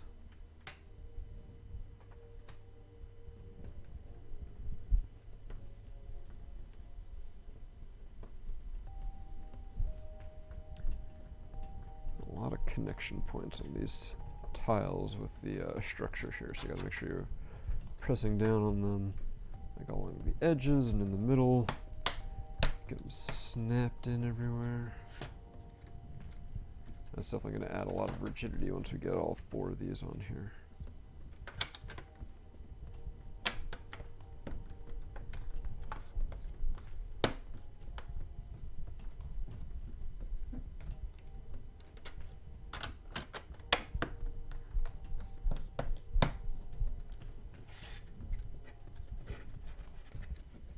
Oh yeah, that is like solid now. Right, you can see there's very little sag, if any, along the length of this. And yeah, I can like shake it. It's not really like flexing at all. Let's see. Like you can get her to flex, but it's pretty solid. All right, save 1 tile for the display placard later. Curse that while trying to put the stickers on it.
And now, yeah, there's enough space that we could have put more of these big tiles on here, but we're using some of these, 4x6 plates that are missing some of the studs.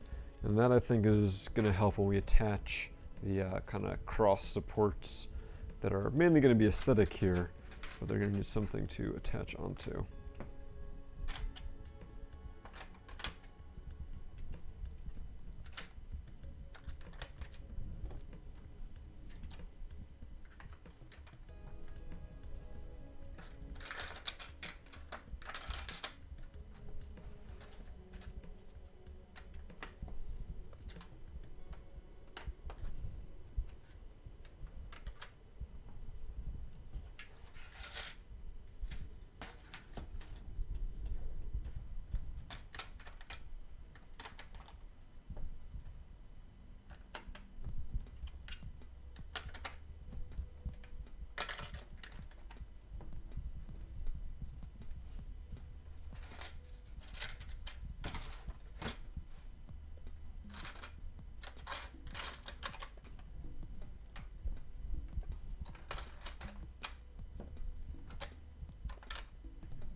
All right, now we get to start filling in all these remaining gaps. And then I guess bags 8 and 11 will be the finishing touches on there. And presumably at that point, we'll get to attach them onto the body. That would be nice.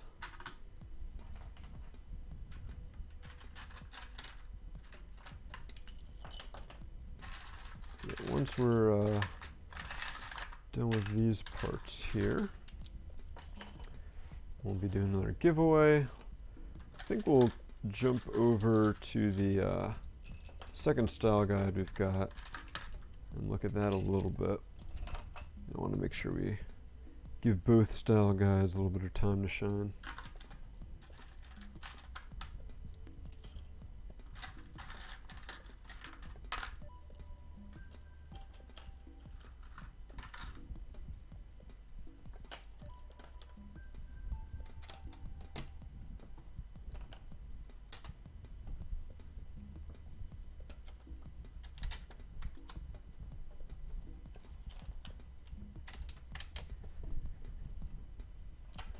all those non-TIE Fighter colors are going away now.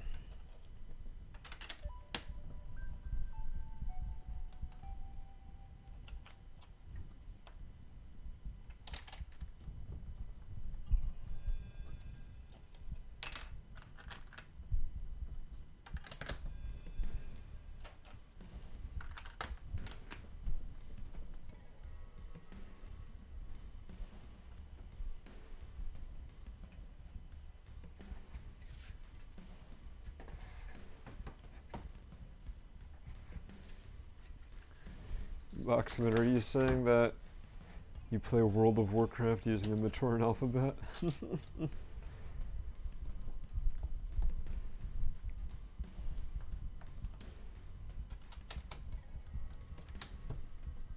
One thing I'm noticing as I'm putting these other tiles and plates in is that I did not get some of these 8x16 tiles in quite as good as I thought I did. So nice to have some checks on that.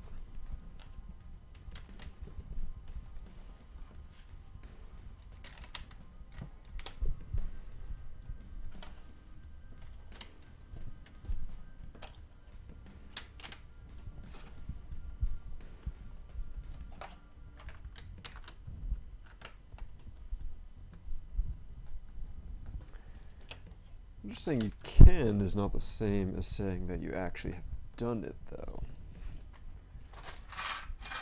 That's the real question. It's like you can do a lot of things. Doesn't mean you should or that people have.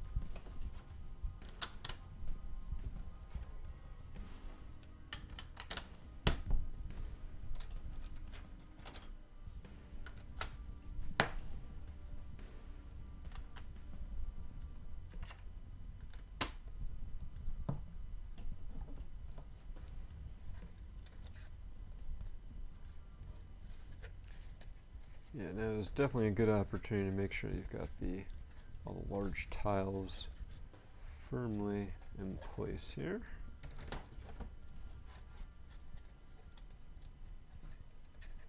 Because you don't want to have to deal with that later once the wings are attached, I'm guessing.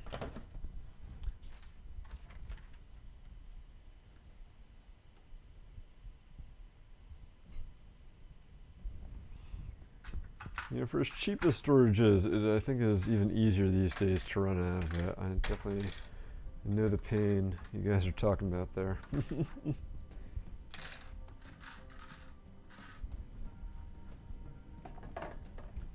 Alright, on the last step for these bags, so we're going to go ahead and put up the giveaway link in case you have not yet entered.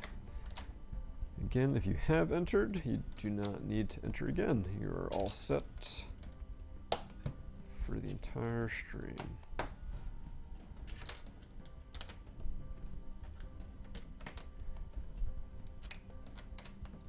So this is kind of interesting. So the wings, you know, looking pretty good here. Obviously, they need like little cross braces and stuff. But we're taking these 1x2 plates with clips and putting them in the center section here. I'm curious, obviously that's going to be something to do with how it attaches to the cockpit, if I don't drop them. Right, so I'm like kind of looking at this here, like that goes in, but what are the clips going to do there? So have to wait and see, I guess.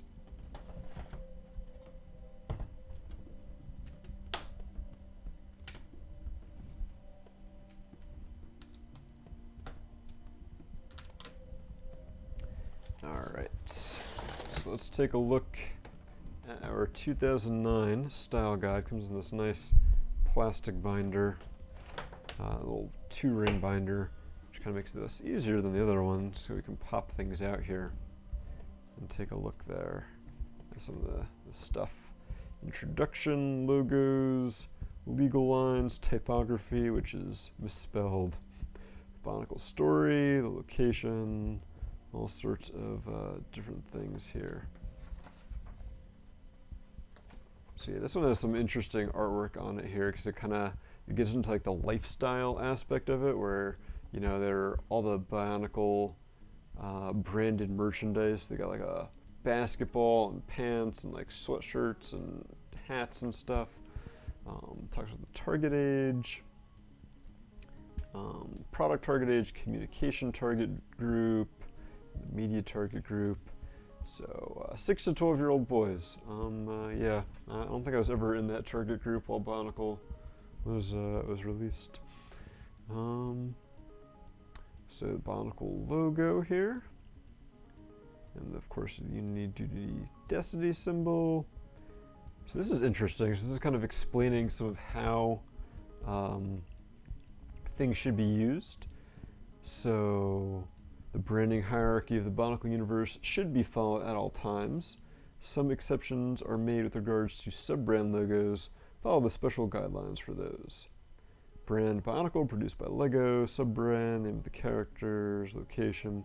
The Bionicle logo is always placed on top of the layout, whereas the Lego logo is placed at the bottom, preferably centered or on the right-hand side. When displayed, the height of the Lego logo should be 50% the height of the Bionicle logo. On smaller materials on which the Lego logo will go below the 8mm minimum size limit, the height of the Lego logo should be the same as the Bionicle logo. So it's pretty crazy, like just the amount of detail and attention that is kind of going into some of this branding, like things you never thought about when you're buying these sets 11 years ago now. So yeah, this is definitely getting into a lot more interesting stuff than the 2007, talking about trademark text, short version, long version, where to use the text, and then the trademark font. Headlines are always all caps, never small caps. Using Helvetica Ultra Compressed and FF Trademarker Light for some of the fonts there.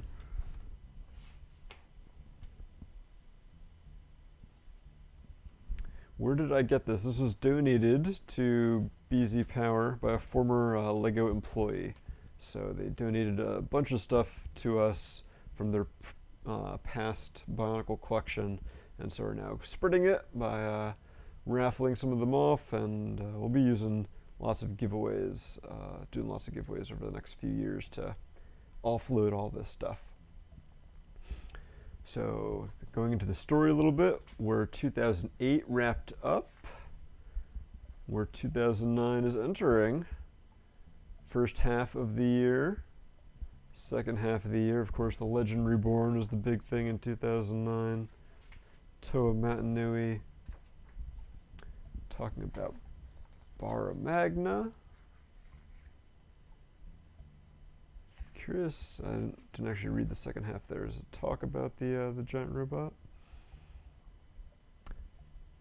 Interesting. So yeah, even in this little text teaser here, it says, when it is over, Matanui discovers a secret long hidden beneath the sands of the desert world, one that changes everything he thinks he knows about this world. So I haven't even revealed what that big twist was in 2009 at the beginning here.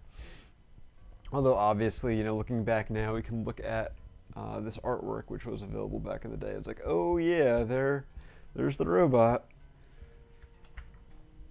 So some nice key art from the arena.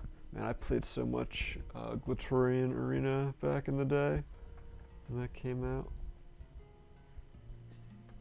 Some lovely concept art here. That's probably like a Christian Faber piece. I don't see a signature on it.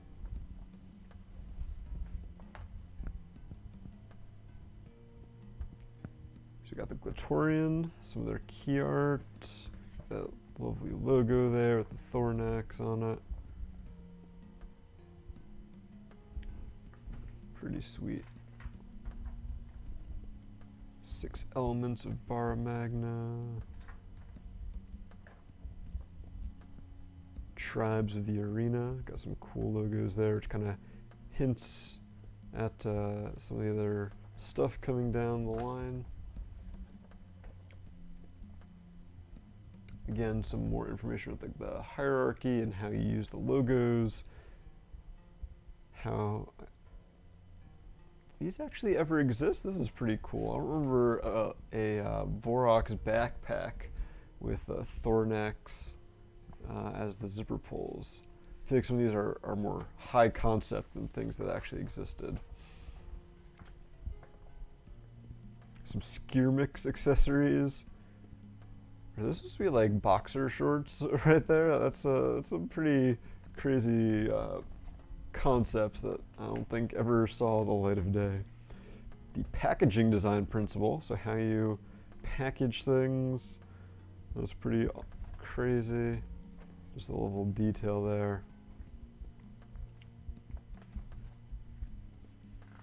More logos, all this stuff is in the files there.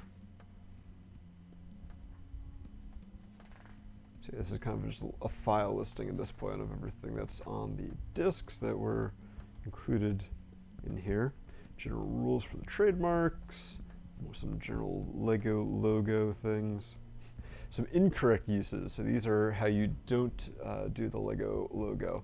I like how some of these are actual products that were made, or at least almost made.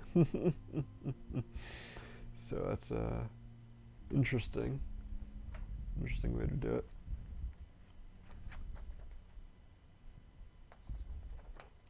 Some contacts on there, so that is the first thing. Take a look at a couple other things, then we'll do our next giveaway. Unfortunately, it looks like one of the discs that went with this is missing potentially. We do have, so one of the cool things with this style guide is that some of this stuff, they're actually like posters that pull out here. Maybe. Might be a long time since this was pulled out. Alright, there's 2 things in here. So we've got a map of Barra Magna. So that's pretty sweet. And then we have got a little poster here that's like about 12 by 18 of Matt Nui. And on the back, kind of shows off some of, I guess these are a bunch of the files and stuff that go along with him there. So different fonts for Matt Nui, some of the different logos with the beetle, pictures of him, and some other assets and stuff. Of course, his mask that was teasing the whole time. So that's a really cool thing about this particular style guide compared to some of the other ones that I've seen.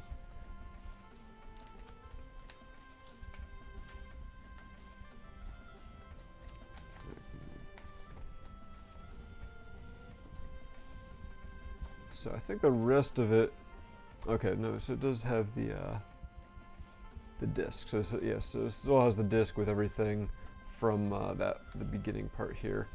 And then so it kind of then goes into all the other tribes, the rock tribe, ice, and then more discs that have all those assets. And these are all pull-out posters as well.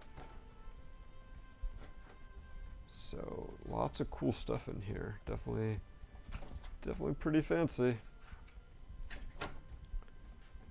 So that is it for the 2009 style guide. We're gonna pick our next winner in our giveaway and then get back to building. But we'll go back to the 2007 style guide and flip through that a little more before we wrap up today.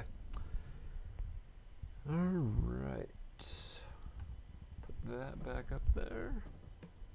Let's pick our next winner.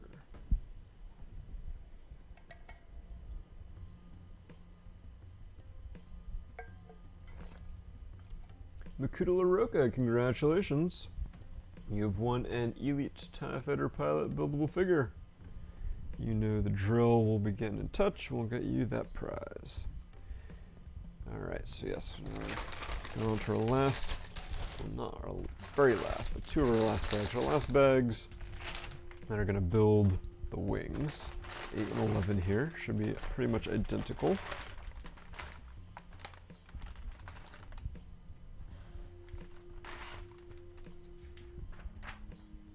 Although we are going to have to build directly onto the wings. Yeah, it's kind of misleading is that they show, hey, this is building, you know, these parts, but then it's like, no, you really have to attach this onto the main structure.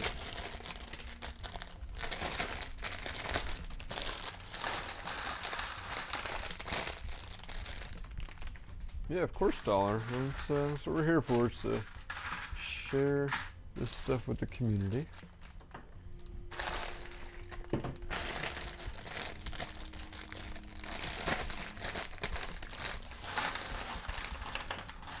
Yeah, just trying to combine some of this so we don't have 20 bajillion trays.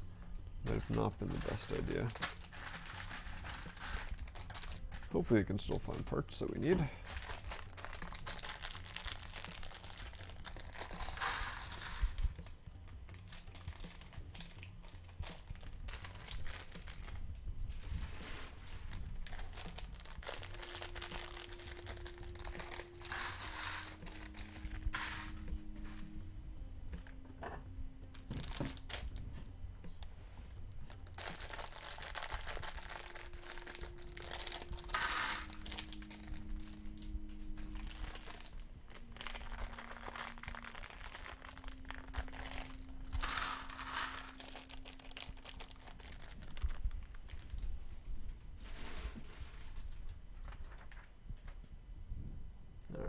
Get that out of the way for now.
See you later, Dollar. Thanks for joining us. Hope you enjoyed it.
can't say I ever thought much about the level of detail on the back of the TIE Fighter wings, but that's what we're working on now, it seems.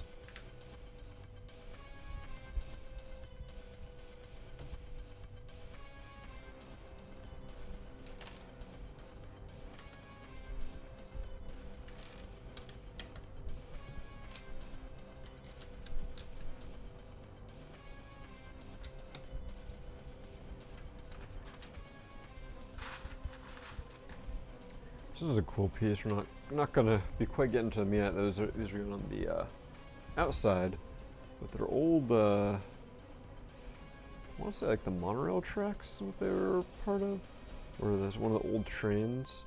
But it was interesting that the molds even still exist to be used here.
So this is actually kind of interesting right now. We're building, I guess, the gray bracing that is going on the back of the wings.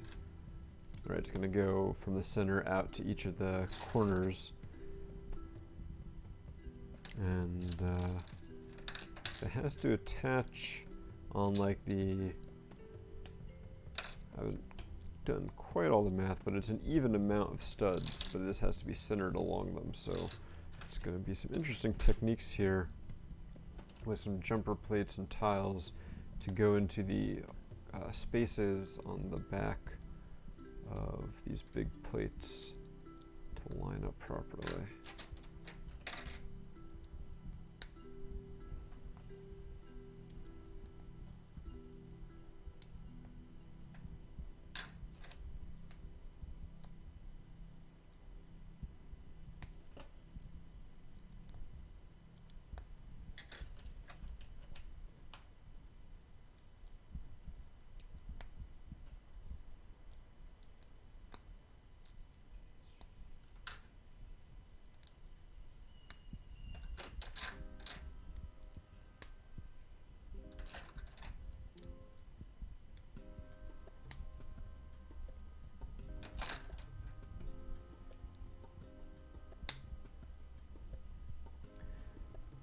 So you can see what we built here has got some jumpers on it.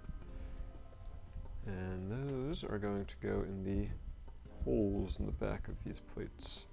And then the round stud is going to go in our little jumper over here. It's actually a good way to help line that up.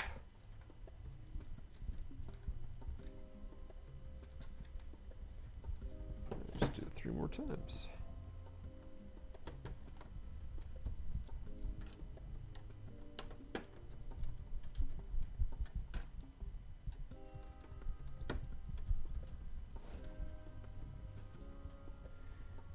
And now we get to make 4 of the ones that go like this. Fun, fun.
Oh, I just realized I said build 4, but it really meant 8, so I get to do this again.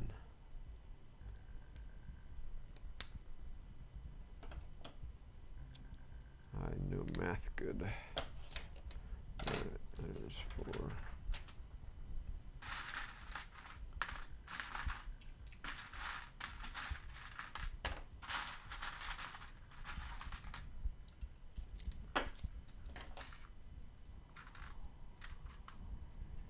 Well, this is old hat at this point.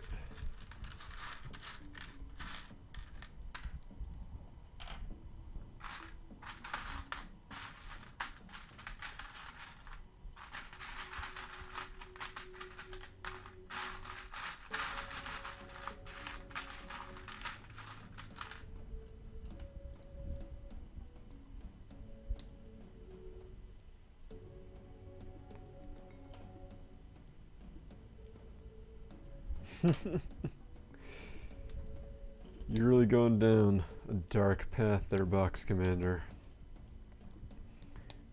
Going from using the Matoran font in World of Warcraft to using Webdings.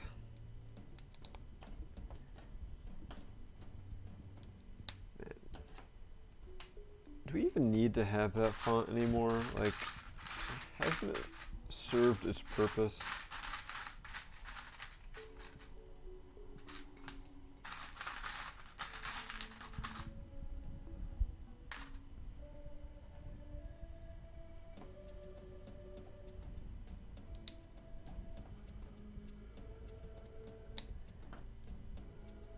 just feel like there's no need for web dings anymore.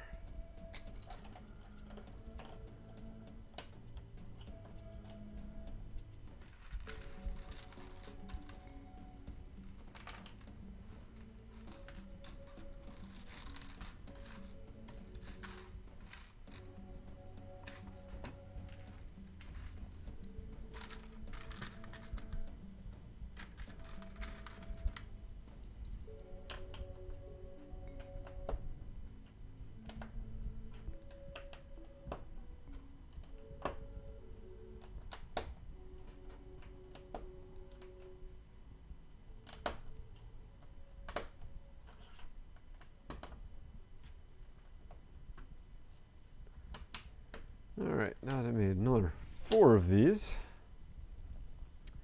I can get to attach them on here. And at first, at least for now, they're only attaching on one anti-stud back there, so they are kind of loose, hoping that something will lock them in place. And even if these were the front of the TIE Fighter wings at this point, I would be pretty pleased with how nice they look. This is the back.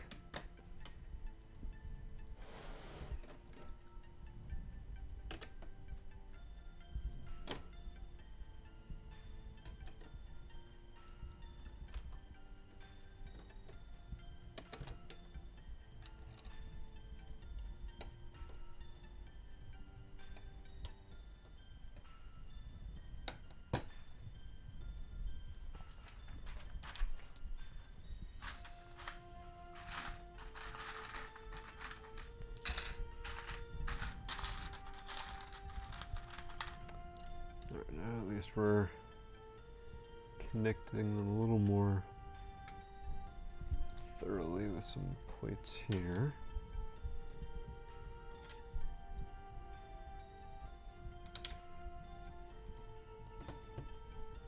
We're actually using these 3x3 angle plates. They're not actually, none of the studs are connecting to these guys, but they are overlapping just a little bit to hold it in place.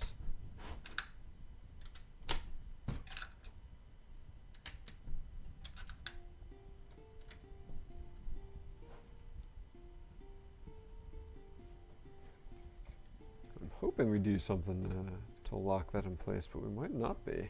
Might just be a, yeah, don't touch that.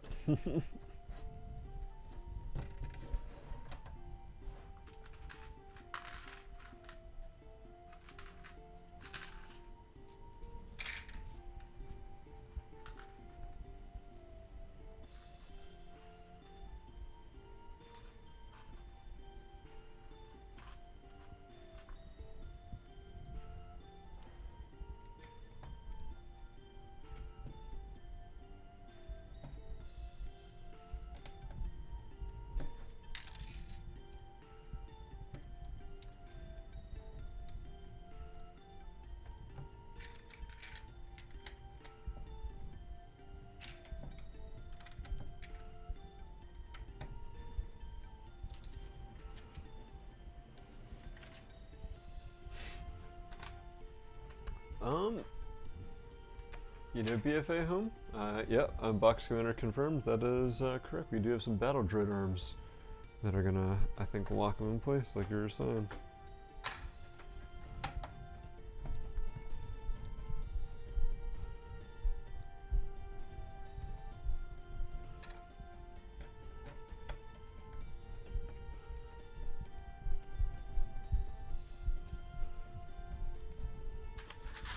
Piece you're not expecting to find in the wing of a TIE Fighter, an arch brick.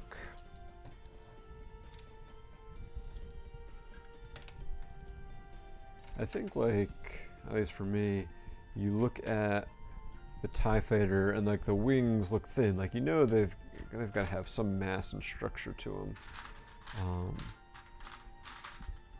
But especially like along the center where they connect to the main pylons, they apparently do have quite a bit of mass to them.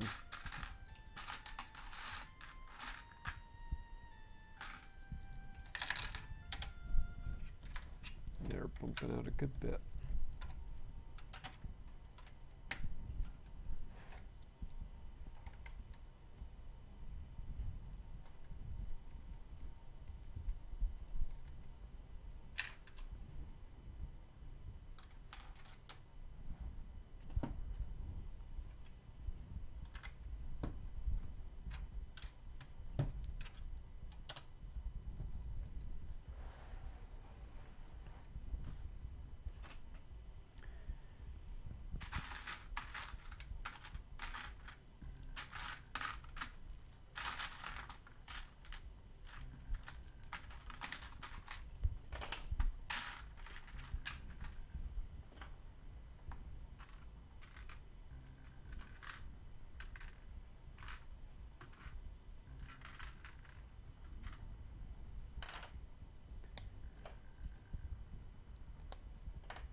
Alright, yeah, so now we're making the angle pieces for the outside of the wing. We will indeed be using those battle dread arms to connect to the backside. It's a really cool looking technique.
Get to use our little monorail track pieces here.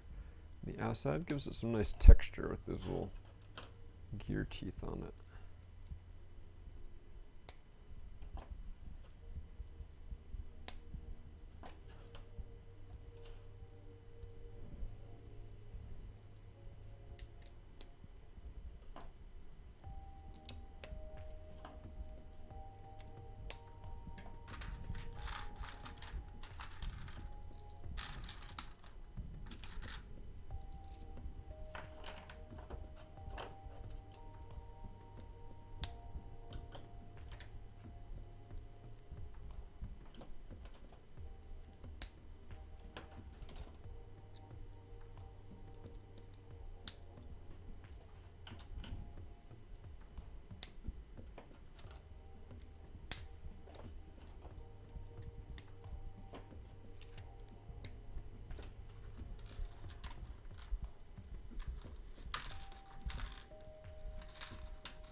All right, that is done.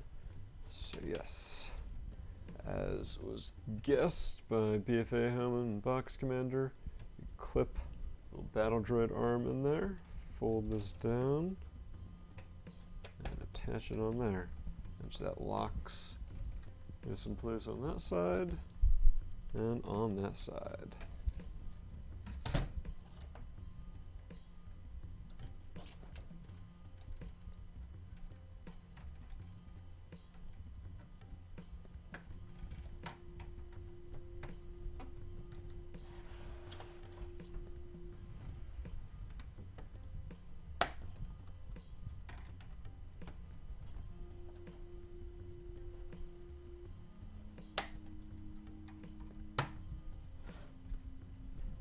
Alright, it's definitely really looking like a TIE Fighter wing now.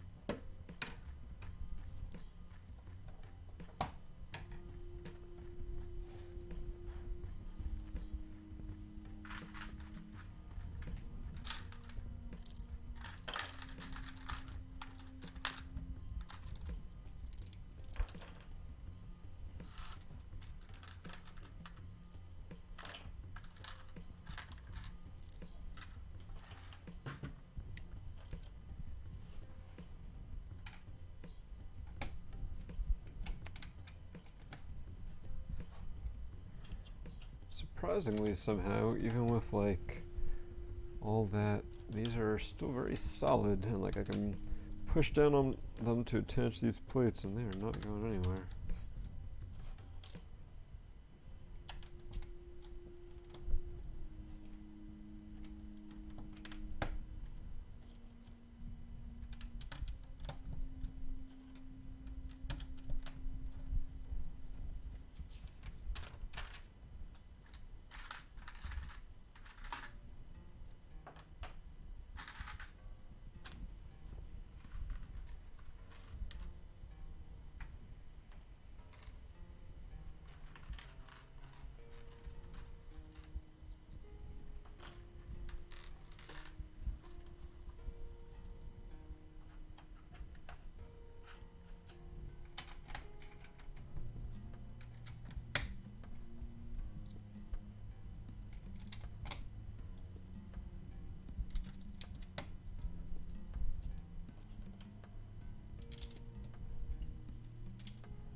Starting to add like all sorts of little details on here, some little slopes and some clips. I don't think are really used for anything. They're like just for aesthetics.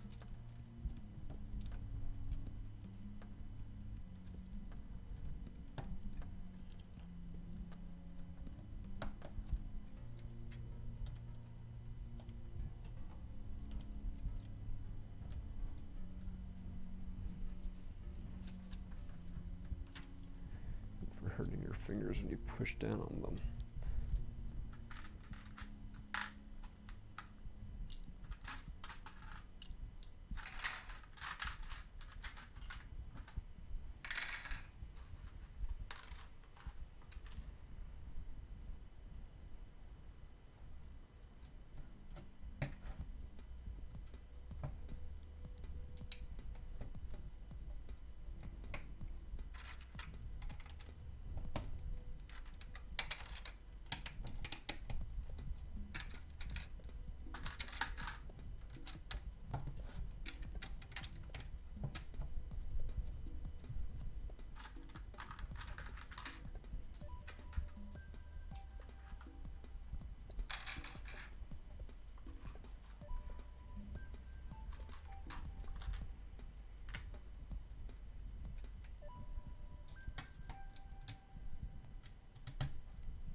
Here is a printed part that we've seen before in other LEGO Star Wars sets. I think it's appeared in some other LEGO sets as well.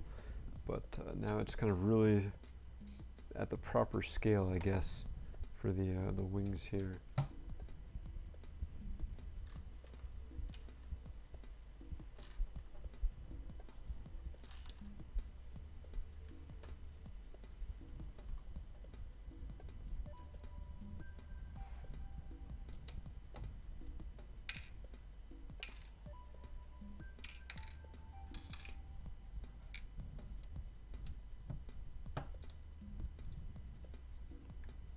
This is interesting. You have to put these little 1x1 tiles here on at an angle. I'm not sure if that's just for like the aesthetic purposes or if that's going to actually affect the alignment of something, but we'll do our best. The thing is, we're kind of like trying to, almost looks like we're trying to create like the Imperial logo, insignia, what have you, on the wings with it.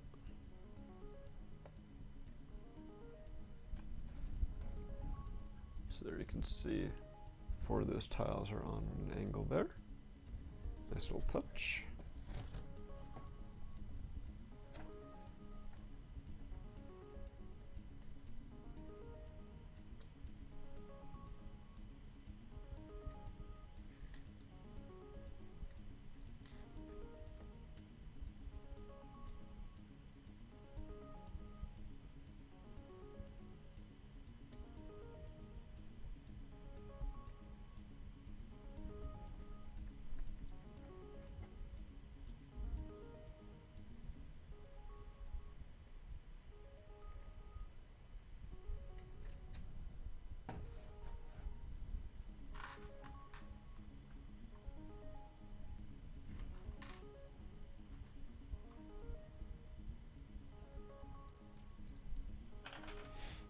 Alright, now we got a lot of jumper plates coming in so you can get those last couple of supports added on. And there's still a bunch of parts left even after that.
back. There we go. Ah, so we get to see what those yellow clips from earlier were for. Again, looking like another cool technique from Lego here.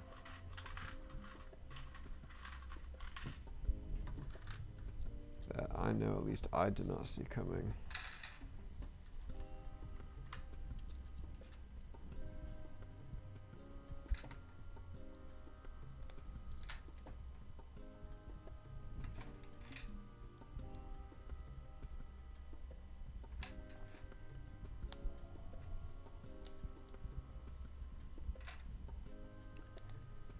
So you've got these plates with bars attaching to these 2x2 tiles, which then get clipped into here so that when we put the wing in, we can squeeze those down and they will attach to the studs on the front here and lock that in place. And then you'll have the clip and bar connection, which is going to be a lot stronger than if it was just studs. So Lego, you've done it again, coming up with awesome solutions to these problems. Set designers, you are pretty awesome.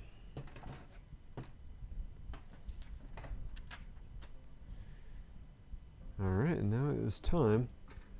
I feel like these should have been used for something. So I'm just kind of looking real quick. Oh, yes. I did not put them on some of these supports here. That would do it.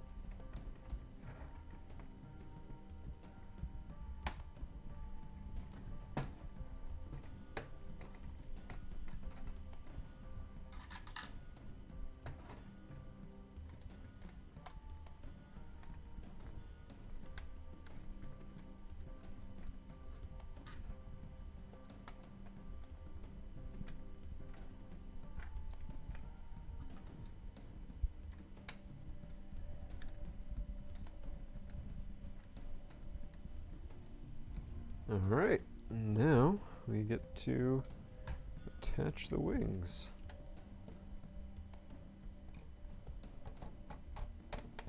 So we got a couple of studs on the ends here that attach. Oh, and that goes in pretty good there. And then, yeah, those fold in place. And so now I can just literally hold it by that. That is not going anywhere.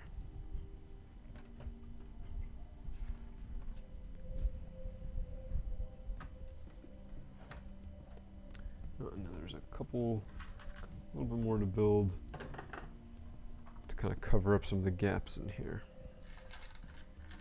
So let's go ahead and build those before we flip over to the other side and do the other wing.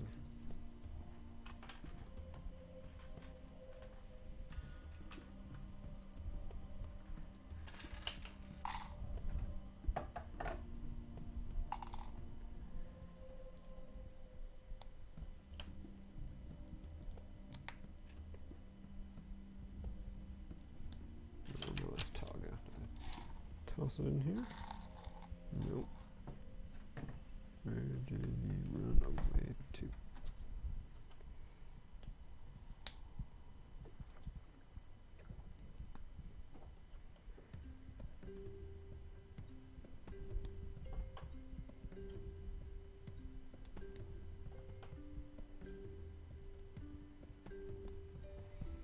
All right, yeah, and then use little constructions.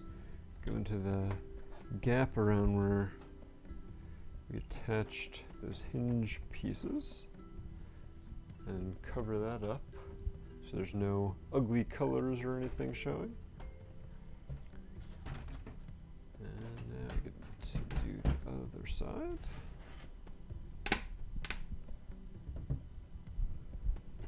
There it is. Get it all lined up.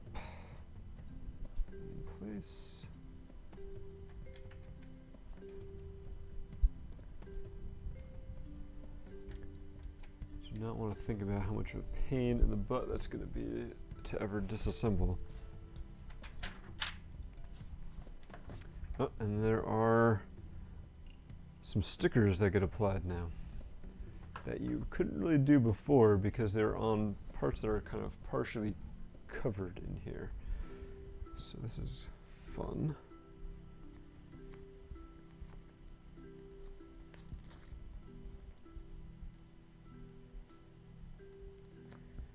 Alright, so I think once I get these stickers on, we're going to take a look again at our style guide. At the 2007 Classic Style Guide.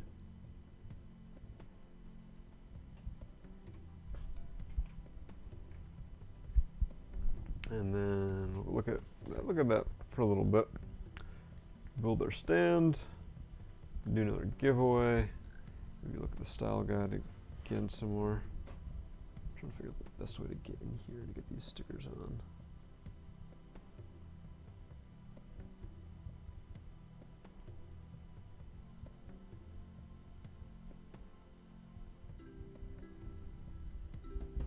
They are really in there.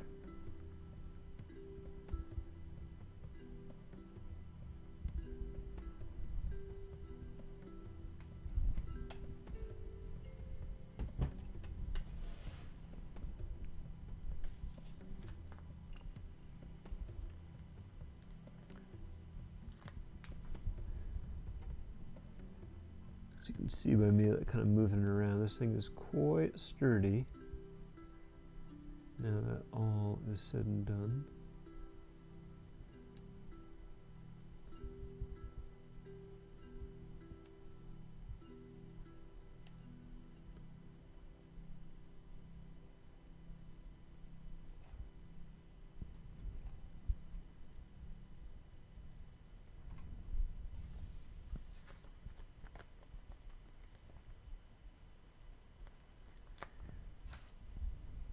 See how well it stands like this. A little wobbly when you do this.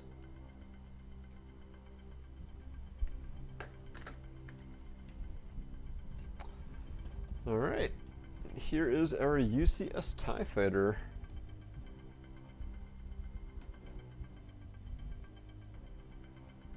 So big it's hard to fit it on the screen, but very heavy. It was definitely a lot heavier than I was expecting.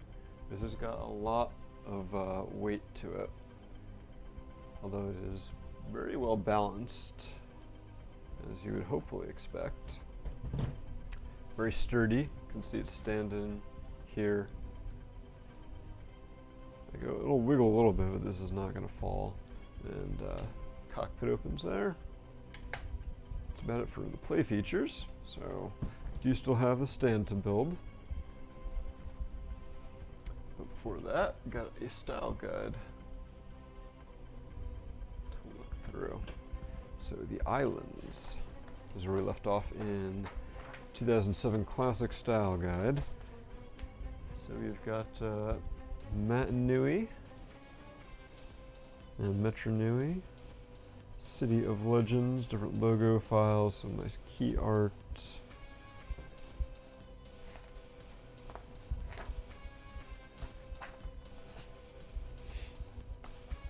Some kind of outlines of both Matanui and Metronui.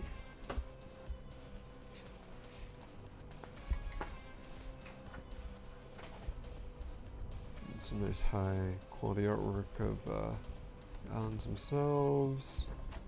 Going on to characters.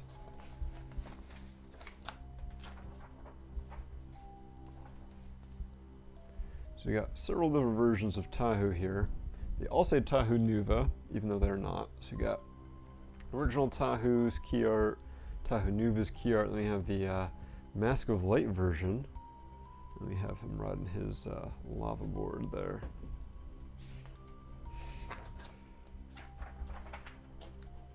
Some of the different key arts we've seen over the years, pretty nice. I imagine to get these in high quality Photoshop files. I think a lot of fans could find some good uses for that. Borders. Oh, so that's pretty cool. So in theory, you get all these different files for these different patterns that you can repeat to kind of put around the edges of stuff.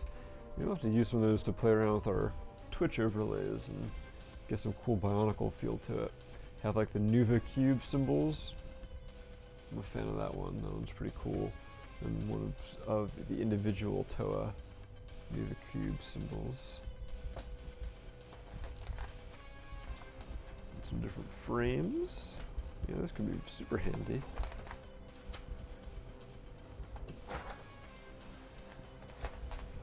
And then color charts, because you got to have the right colors on here.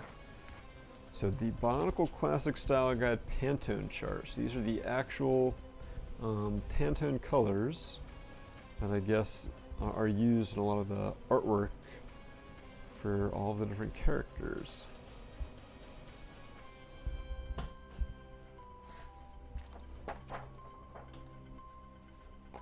So these have one reference to the Pantone. Okay, I guess these are different colors. All right, some of them are different. You also get them in CMYK in case you prefer to do that, as I'm sure most of us do. You don't really use Pantone too much unless you're going to print.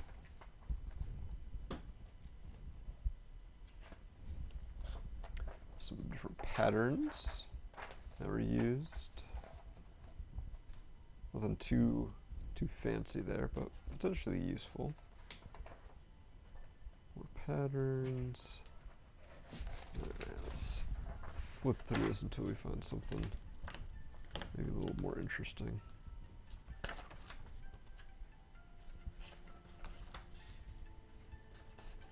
Poetry.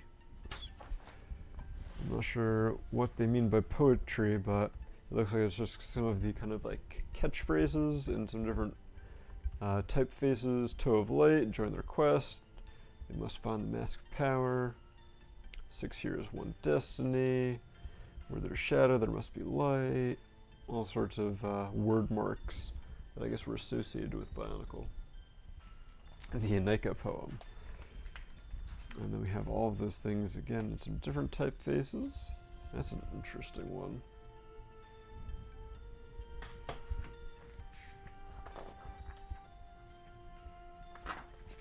And then tools.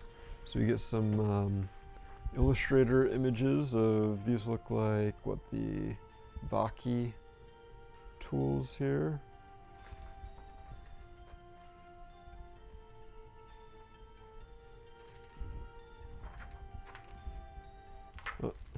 They're called bug tools. They have some of the bow rock shields.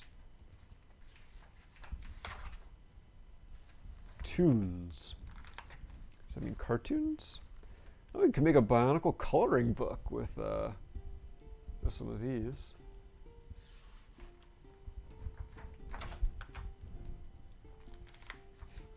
That'd be fun. Where did Kopaka's sword go? Yeah, there's something weird going on with Kopaka there.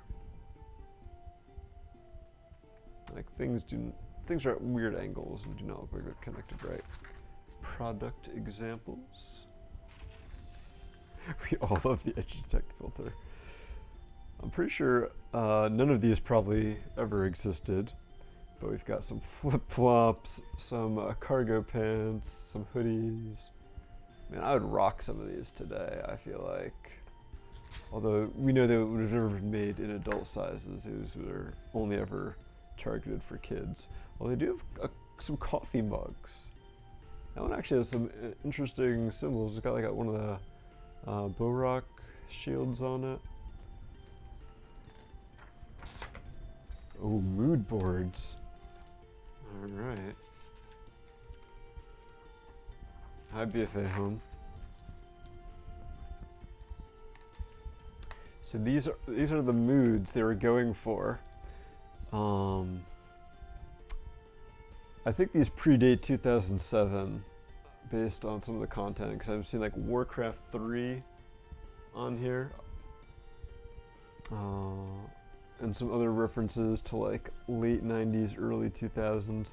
Oh, look at that thing. That's a relic over there. Oh, that is Pohatsu's claw. Yes, I'm sorry. Some of the mood they were hoping to go for with Bionicle. And it's definitely some interesting things. I never felt like I would have worn or used pretty much anything on these mood boards except for playing Warcraft 3. So I guess that's where they got me and sucked me into their theme. Lost Sketches. Alright, I'm not sure what Lost Sketches are. So we got some interesting sketches of the Toanuva masks, of Vakama, interesting Vakama image, some Metronui outlines. They don't seem super lost. I don't think this is anything too special looking at it now. Oh, this is kind of interesting. So it's kind of some of the inspiration for some of the different Metros. So Po Metro is designed after Egypt. Ga Metro, Floating Gardens. Ta Metro is Midwest USA. Le Metro, an industrial port. Ko Metro, minerals meet New York. And Anu Metro is an open mind. They were thinking of things back then. They had some heavy thoughts when they were making Bionicle. And last, we've got the gallery, which looks like it's just some like key arts and backgrounds that were used in various things over the years. And then in the back, there's 2 discs that have all the files that we saw the images of there. All right, so that is the 2007 Classic Style Guide. So the rings on that binder are a little bent. Where were we? Gotta finish this build, I guess. Minerals meet New York.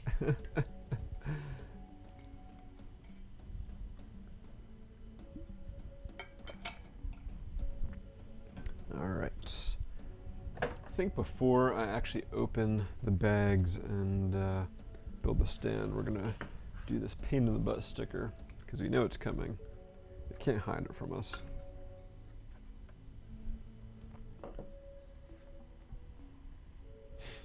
Yeah, I know talking to some of those communities that are, working on archiving all things Bionicle. They do already have some of the style guides, and I think some of the stuff we have may not be new, so it may already be available on like Biomedia Project or like Wall of History and some of those other sites. But if there's anything that they do not have, we are going to definitely be sharing it with them so that the entire community can benefit.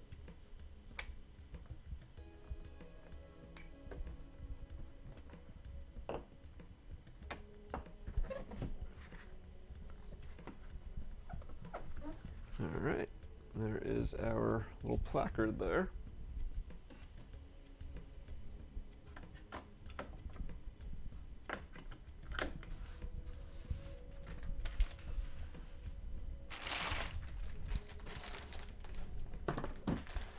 Oh yeah, we have a minifig to build too.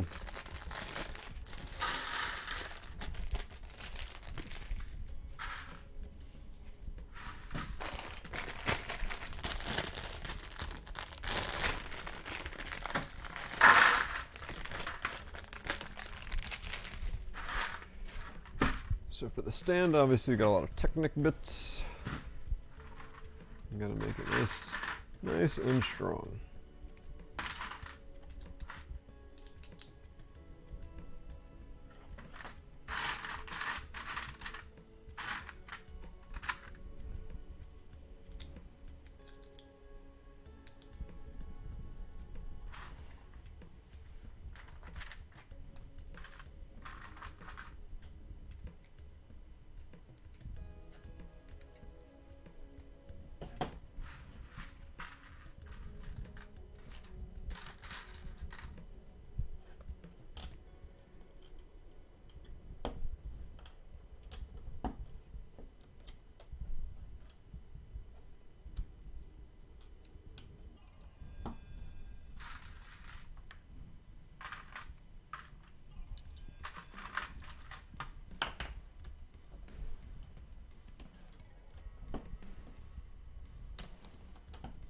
Definitely interested to see how they design this so that the TIE Fighter can spin around and still be fairly sturdy.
The nice thing, Box Commander, about the Biomedia project is, you know, they are definitely not planning on going anywhere anytime soon.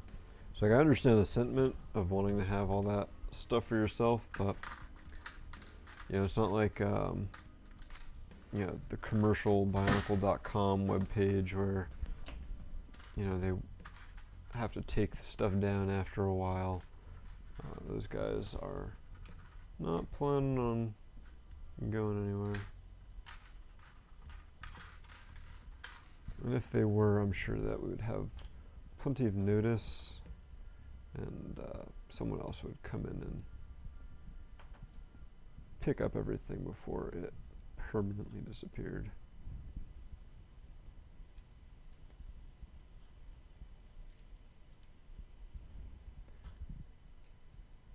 Yeah, all the games and stuff they have on there is pretty fantastic.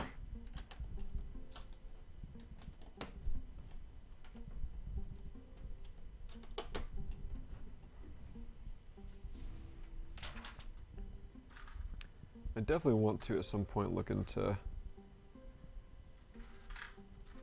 downloading some of those and getting them to run on a computer so we can stream those on our Twitch Tuesday streams. Mix things up a little bit instead of all the old TT games.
So we're making a little bit of a Technic A-frame here.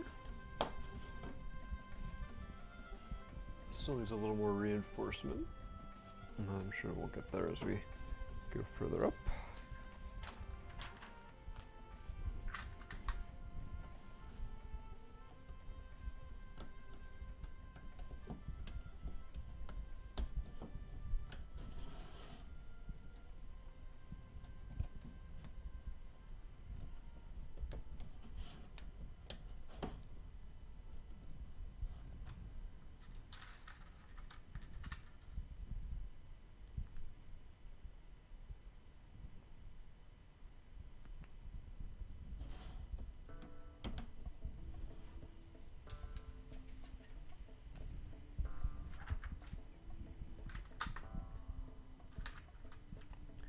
Well, if you want to have a private mirror of all the BMP stuff, probably just need to like set up your own little file server and have it just like scrape their site and just pull everything down and do your own like nightly backups or something.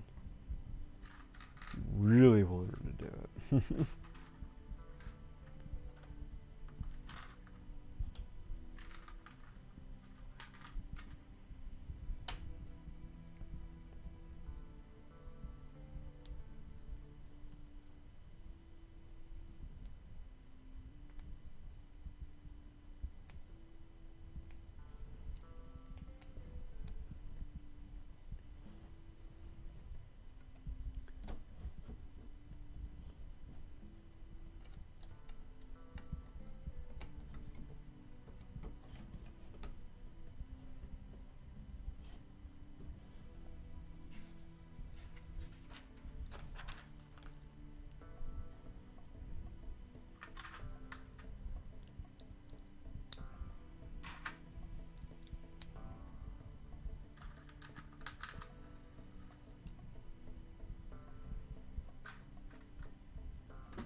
Alright, so now looks like we're working on the part on the top of the base that's going to allow it to spin.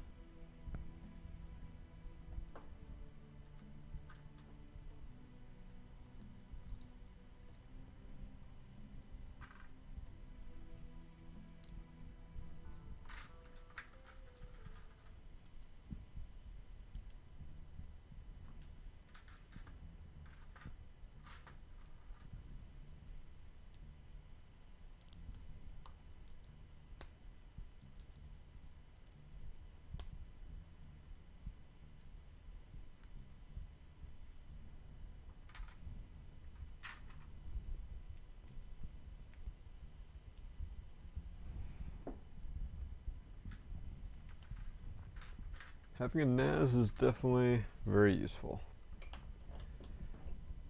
I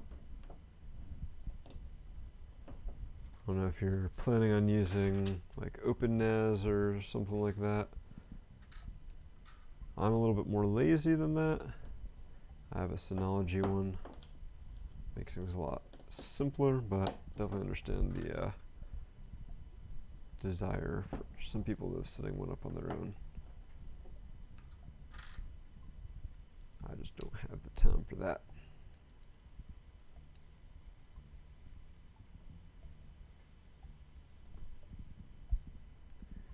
Alright, so this looks like this is going to be what's allowing the TIE Fighter to spin.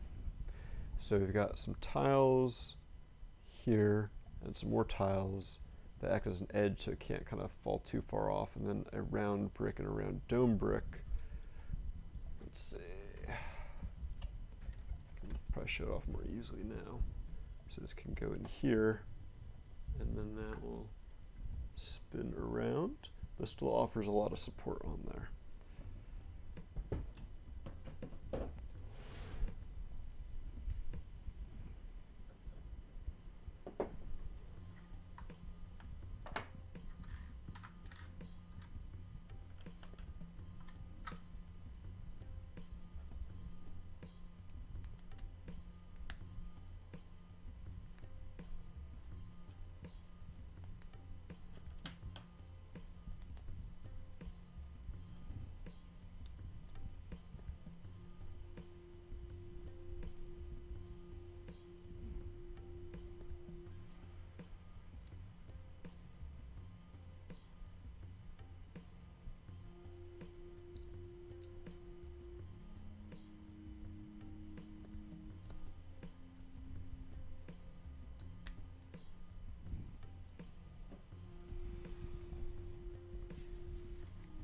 I can't say I have seen much information about using a NAS as an emulation platform, so can't help you too much there, but the Synology one works fairly well for me as a media server.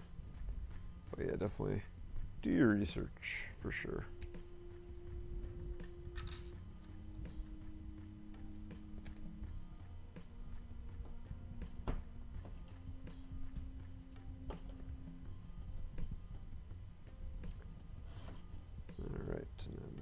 this. It's going in here.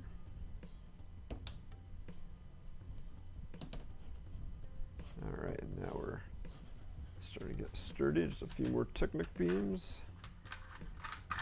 And we just have to build a minifig.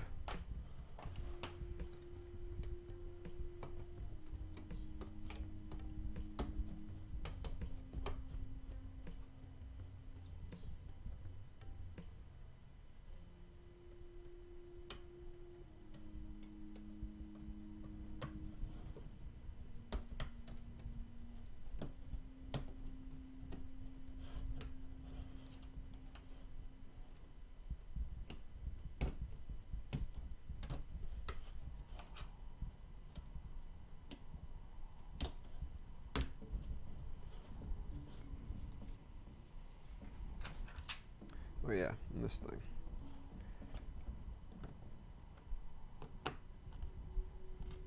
Is it centered? Nope.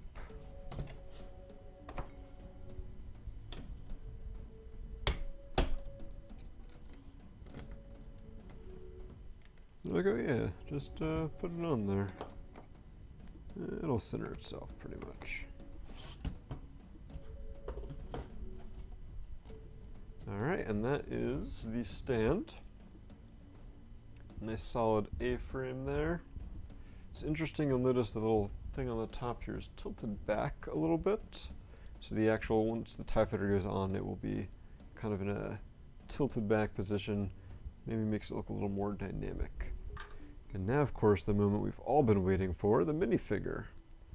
I have no idea if this minifig was exclusive to the set or not at the time it was released or since then.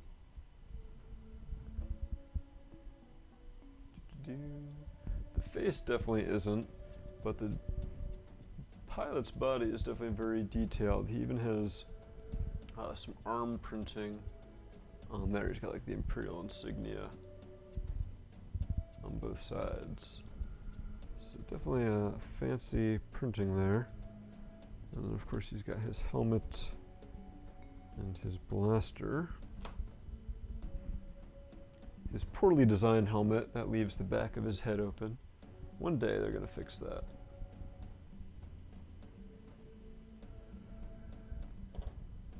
And he pops right on there.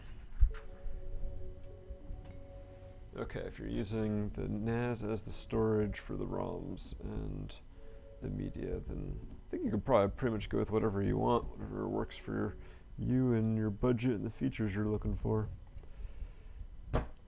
Pop. Alright, I think that is it. Definitely have another giveaway to do, so let's put that link back up there. See if there's anything else in the instructions. Got our inventory. Some glamour shots of the set, an ad for the UCS Slave 1, which I guess is still available when this set came out. Which is kind of crazy because I remember that was like one of the first live builds I did before I had this set up. And that was like a contemporary with this set, and here it is all these years later, and I'm finally building this one. So you can see that stand works very nicely to help show off the set.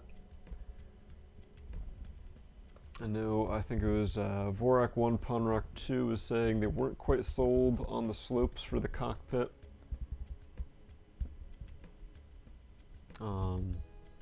But I think it looks pretty good. Yeah, maybe there are different ways they could have done it and gotten the round shape. I think they've done it pretty well on some of the minifig scale TIE Fighters, but for a larger scale, I think this works out pretty well with all the different slopes and stuff. The one play feature, we've got the opening cockpit there. Let's see how well we can look in at this point. There is a pilot seat and a control yoke in there. So some nice interior details. There is like, it catches a little bit when you put it on the stand. So you have to make sure it goes down that last little plate's thickness. And of course you got our laser cannons on here. And our twin ion engines on the back. And yeah, this thing is pretty fantastic. I love, if you guys watched when we did the Batmobile live build, it's kind of funny because I didn't know that this feature existed in this set, but like I was saying with the Batmobiles, that every large D2C set like this needs a display stand that spins, so I'm pretty pleased with the fact that the TIE Fighter's got one. And so yeah, definitely a solid set.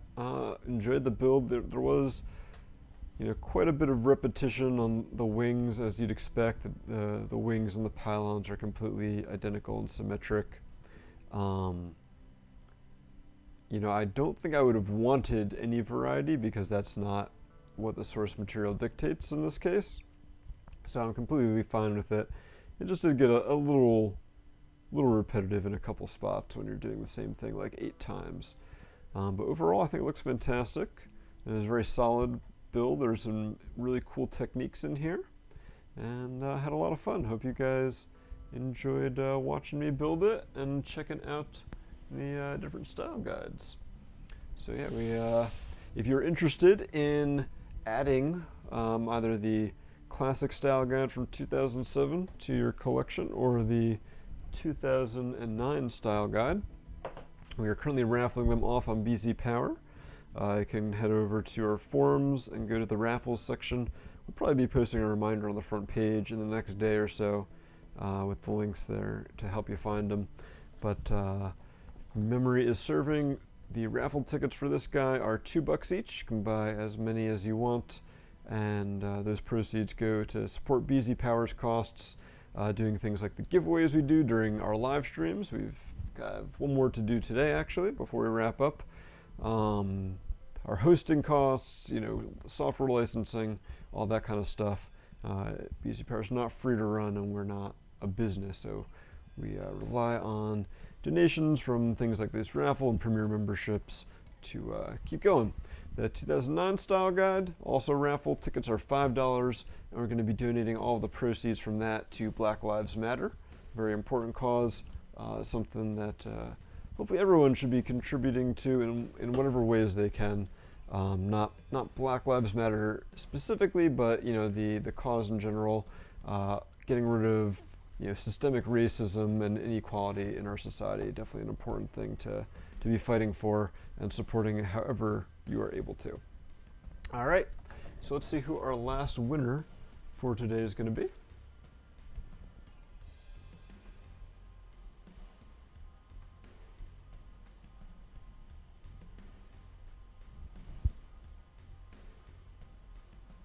Vorak1 Ponrak2, congratulations. You have won a Darth Maul buildable figure. So we'll be sending you an email to get you that prize. All right, so I think that is going to about wrap it up for today. Thank you guys for tuning in. I hope you enjoyed it. Not quite sure what our streaming schedule is going to be for the next couple of weeks. As I talked about at one point, we've kind of been doing like 1 week on, 1 week off. But 2 weeks from now, it would be our next stream. We do have kind of off of BZPower, focusing on Bionolog. We're doing our Bionolog lug bulk sorting party that weekend, so may not be able to do a stream. So I'm thinking I may try to do a stream next weekend. It might be a little smaller, lower key one, where we try to maybe test out some different things, do some smaller sets, and just kind of play with things a little bit. I've kind of wanted to look into doing like a 2-camera setup so we can have a better close-up shot than me having to hold things in front of the camera like that. Yeah, should be a good time. Keep your eyes peeled to our social media channels and to bzpower.info, to our front page, where we'll be announcing all that kind of stuff as we get closer. So thanks so much for watching, guys. Hope you enjoyed it. We'll catch you next time. This is Black6 from BZPower signing off.